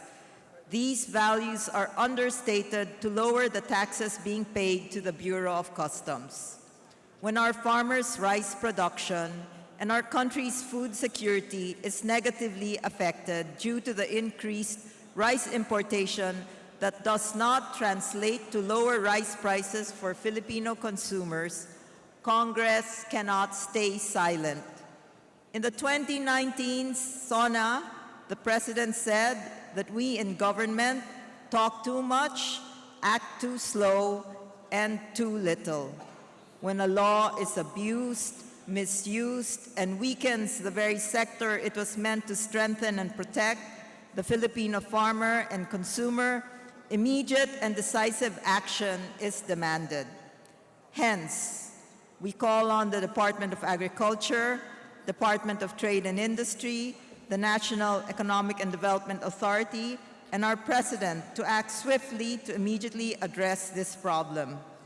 I call on the Department of Agriculture to coordinate with local government units, especially those with municipalities and cities that belong to the top rice-producing provinces, to assist farmers in selling directly to the NFA so that farmers and not the middlemen benefit from the 20 pesos and 70 centavos price of palay. In the more innovative LGUs, investment can be made in post-harvest facilities that will allow our farmers to sell dry palay to the NFA at the guaranteed price of 20 pesos and 70 centavos. In doing so, we are allowing our farmers to rightfully enjoy the fruits of their labor. As for us in the legislative branch, our vigilance must never waver in ensuring that the rice tariffication law is effectively carried out and that it shall bring about the needed upliftment in the lives of its ultimate beneficiaries. While we monitor the various concerned government agencies to properly implement the rice tariffication law, we, as lawmakers, can explore further empowering the NFA to source rice stocks, not only for the maintenance of sufficient buffer stock, but also for local consumption. As early as now, we can seriously consider appropriating funds to enable the NFA to buy available palay from local farmers and prioritize locally produced rice for our country's consumption. After all, we have long been gearing towards self-sufficiency of rice, and our resolve to become a rice exporter again has never faltered. The imported rice should just augment what we cannot produce. Should this scheme be adopted, the national government, in coordination with LGUs, can buy palay at fixed rates of 16 pesos for fresh or wet palay and 19 pesos for dry palay. This can be done with the LGU's Municipal City Agriculture Office, as they are familiar with the legitimate cooperatives and farmers in their respective cities and municipalities. Once the palay has been purchased by the LGU, the designated national government agency will mill this palay into rice and sell it at cost or even subsidize it, anywhere from between 27 to 30 pesos per kilo. As our President commented in response to this problem of local farmers over the weekend, he said, "Buy all the stock, even if it's expensive. There has to be a compromise here that during the harvest season, the NFA reserve will be used. Even if it is expensive, you buy it. I agree and support our president. I believe that with a more proactive government at the retail level, it shall act as a price stabilizer instead of our rice hostage at the mercy of middlemen and rice cartels. In this setup, the price of rice can be set at a rate that is affordable to all. This will now force rice importers to lower their margins so as to remain competitive with the government's locally procured rice. We must protect our farmers and consumers from the middlemen and rice cartels who unfortunately have been dictating the price of rice. It is incumbent upon us to act in the best interest of these ultimate beneficiaries of Republic Act 11203 so that our rice industry is strengthened, our country's food security is ensured, and that every Filipino will be provided with reasonably priced rice.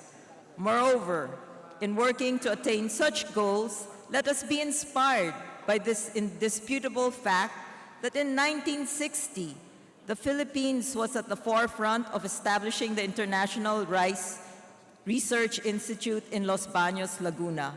Together with its international partner organizations, the Philippines then championed the development of rice science technology here and abroad. In these trying times, therefore, it may be worthwhile to remember that our country once spearheaded the harnessing of available technology to help all farmers worldwide attain the best possible yield. Now, more than ever, we should hold on to the same spirit that propelled our then government to fully support efforts to protect the Philippine rice industry and to improve the welfare of our rice farmers and consumers. The reality that we are confronted with today is that the cost of a kilo of rice is anywhere between 32, 35, or 40 pesos, when the average landed imported cost with tariff is only around 18 pesos to around 27. Glaringly, this is exorbitant, unjust, and unfair. We must put an end to this. The words and the image from the poem The Man with the Hoe by Edwin Markham haunt me. Bowed by the weight of centuries, he leans upon his hoe and gazes on the ground, the emptiness of ages in his face and on his back, the burden of the world. Mga kapwa kong mambabatas, marahil ito ang nararamdaman ng ating mga kapatid na magsasaka. Magtulungan tayo para matugunan ang kanilang mga hinaing. Baguhin natin ang di makatarungang sistema na pumapatay sa kanilang kabuhayan. Bigyan natin ng prioridad ang bigas na galing sa ating sariling lupa. Hindi man natin mapipigil ang pagpasok ng imported na bigas. Bilang tugon, maglaan tayo dito sa Kongreso ng pondo para ang ating gobyerno ang siyang bumili ng palay sa ating mga magsasaka sa tamang presyo. Tangkilikin natin ang sariling atin. Ang doktor ay kailangan lamang natin kapag tayo may sakit. Ang abogado kapag meron tayong habla o may gustong ihabla. Subalit ang magsasaka ay ang ating katuwang sa pang-araw-araw na buhay. Tulungan natin ang mga tahimik, mga tunay na bayani ng Pilipinas. Mabuhay ang magsasakang Pilipino. God bless the Philippines. Thank you, Mr. Speaker, for this opportunity. Majority Floor Leader. Mr. Speaker, we have colleagues who wish to interpellate the Honorable Vergara, but we beg their indulgence that we will suspend the privilege hour to give way to the election of our colleagues to various committees. So with that, Mr. Speaker, I move that we suspend the privilege hour. So move, Mr. Speaker. Is there any objection? The chair is none. Motion is approved. Majority Leader. Mr. Speaker, on behalf of the majority, I move that we elect as Vice Chairman of the Committee on Energy the Honorable Presley Cheng de Jesus. So moved, Mr. Speaker. Is there any objection? The chair is none. Motion is approved. Mr. Speaker, on behalf of the majority, I move that we elect as Vice Chairperson of the Committee on Accounts the Honorable Robert H. Barbers Jr. So moved, Mr. Speaker. Is there any objection? The chair is none. The motion is approved. Mr. Speaker, I move that we continue with the privilege hour, extend it for a period of 1 hour. So moved, Mr. Speaker. Is there any objection? The chair is none. The motion is approved. Once again, Mr. Speaker, I move for the recognition of the Honorable Lady from the 3rd District of Nueva Ecija, the Honorable Rosana Vergara. So moved. The gentle lady from Nueva Ecija is recognized. For her interpellation of the Honorable Vergara, I move that we recognize the Honorable Arlene Brosas. So moved, Mr. Speaker. Arlene Brosas, Congresswoman Arlene Brosas of Gabriela is recognized. Thank you, Mr. Speaker. Mr. Speaker, will the Honorable Representative from Nueva Ecija, Ria Vergara, yield to a few questions about the topic on the rice tarification or liberalization law? Willingly, Mr. Speaker. Yes, thank you. Thank you, Mr. Speaker. Una po, nais ko sanang itanong, how true is it na 40% ng millers ay nagsara? Sangayon sa news, sa Isabela, Nueva Ecija at iba pang apektadong lugar na merong bigas ang pangunahin o palay ang pangunahin na produkto. I speak only for Nueva Ecija. Kung ito ay mga millers na magsasaka or mga millers lang po ba? Millers. So magsasaka din po. Magsasaka. Sa pagkaalam ko sa Nueva Ecija, maraming ang nagsara dahil palugi ang benta ng palay. Nahihirapan silang makapagbenta na diretso sa NFA dahil maraming hinihinging papeles o kung ano-ano. Kaya, imbes na malugi, binibenta na lang nila ng palugi at hindi naman yung nakausap ko, hindi naman niya sinira, pero sa harvest season na ito, hindi na siya nag-mill. Mr. Speaker, magkano na po ba ngayon yung bentahan, particular sa Nueva Ecija, no? Magkano na particular yung palay, no? Yung pagbenta ng palay, how much is it dun sa? Mr. Speaker, bago na nagkaroon ng rice tarification, sa Nueva Ecija, hindi bumababa sa 20 pesos per kilo ang palay na tuyo. Ngayon na meron ng rice tarification, bumagsak sa 12 to 13 pesos. So, ibig sabihin po, talagang ang laki nung ibinagsak, no? Nangalugi ng mga magsasaka dito sa nangyari. Samantala, ang ipinangako ng batas na ito, particularly, ay matulungan ang ating mga magsasaka. So, ibig sabihin, kung ganyan po na bumabagsak yung bilang, di ba malaking kawalan ito sa ating mga magsasaka na alam naman natin, ang populasyon ay particularly dyan sa northern part of the Philippines. Ano? Paano po naapektuhan ngayon ang ekonomiya ninyo sa ganyang mga pangyayari? Sa aking distrito, sa aking probinsya, kung saan karamihan ng aming pinaglilingkuran ay magsasaka, malaking kawalan ng hanap buhay. Kaya sa aking privilege speech na nasabi ko na siguro pwedeng ibalik natin yung NFA na siya ngayon, dati ang NFA ang nag-i-import. Ang gawin natin, bigyan natin ng pondo ang NFA para siya naman ang bumili sa tamang presyo ng mga palay sa mga magsasakang Pilipino. Ganon din, dahil gobyerno ang gumagastos, naniniwala ko yung gobyerno hindi kailangan kumita.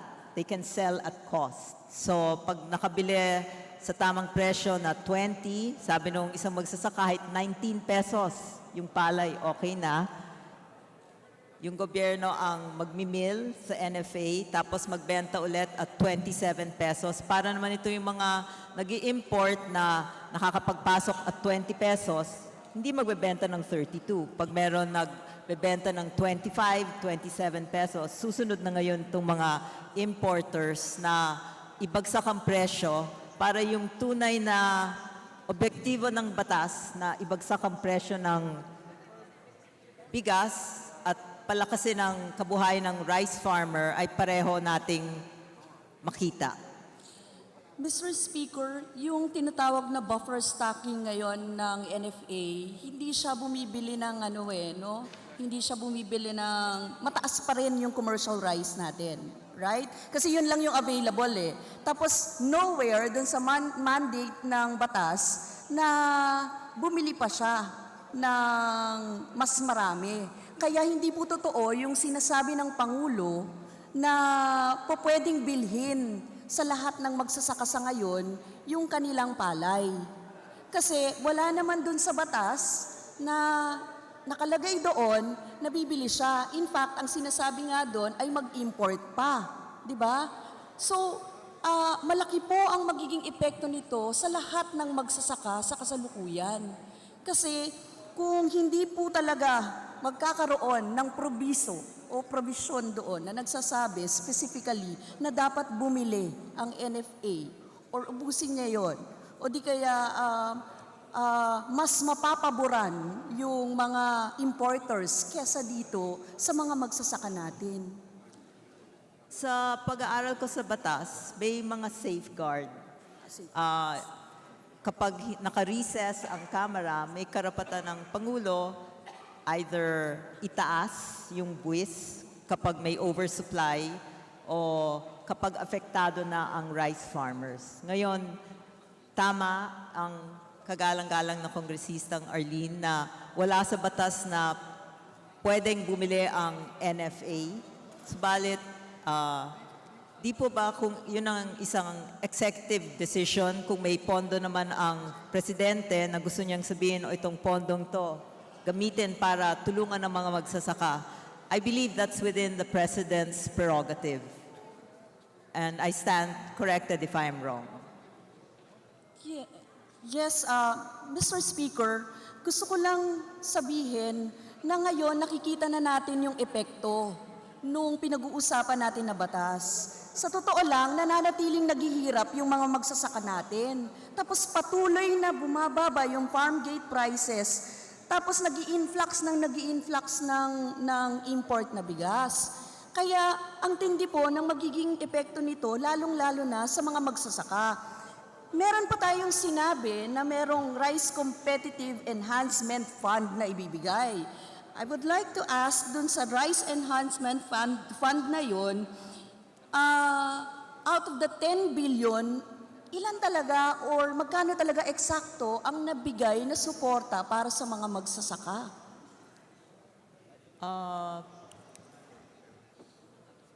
As of now, ang pagkaalam ko, meron ng 6 billion na nare-release, but I don't know where it is. And I just like to tell Congressman Arlene that the privileged speech that I gave is to show the weaknesses of the law. I'm with you, and I speak for the farmers who I met over the weekend who told me of the problems that they're experiencing because of the law. But I believe the law, if properly implemented, should work. The reason the law is not working is because there are greedy individuals who take advantage of the 20 pesos 70. Dapat yung 20 pesos and 70 na bilihan ng palay dapat sa magsasakayan. Pero sana pupunta sa middleman at meron mga retired at mga current employees ng NFA dahil silang bumibili na nakikipagkontsyabahan. Ngayon, syempre, yung 10 billion, hindi naman agad-agad mararamdaman yan. We're in the transitional period. It will take a while before we can mechanize our farmers, and that's why one of the suggestions sa privilege speech is sabihin ng Pangulo, atasan niya yung tamang ahensya na bumili ng produce ng Filipino farmers. I don't think there's anything against the law. If the President's office has funds for that, I don't think it goes against this law. It just supports the Filipino farmers. Is that correct, Mr. Speaker? Mr. Speaker, gusto ko lang sabihin na totoo naman po yun.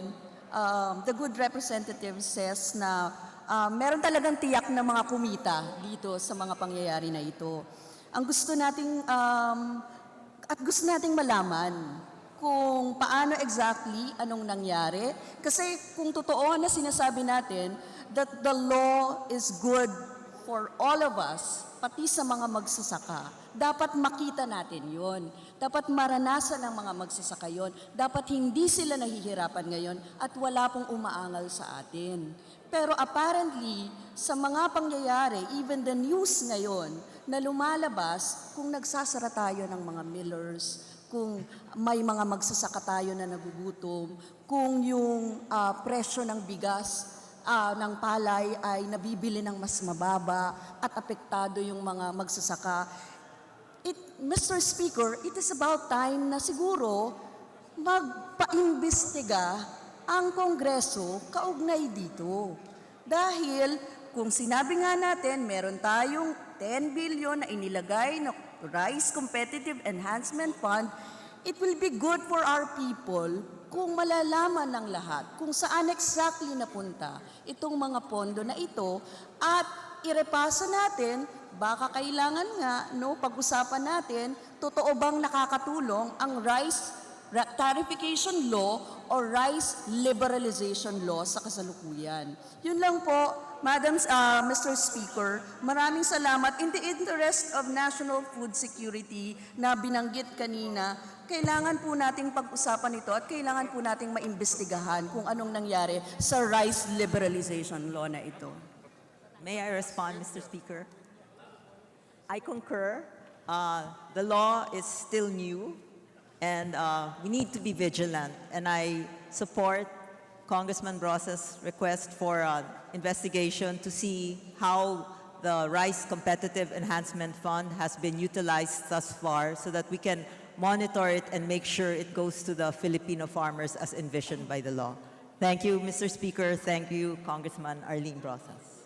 Majority Floor Leader. Mr. Speaker, I move that the speech of the Honorable Ria Vergara and the interpellations thereafter be referred to the Committee on Rules for appropriate action. So move. Is there any objection? The chair is none. The motion is approved. Mr. Speaker, with no other business to be tackled for today, I move that we adjourn session till tomorrow, July 31 at 3 p.m. So move. Sessions adjourned until 3 p.m. tomorrow, July 31, 2019.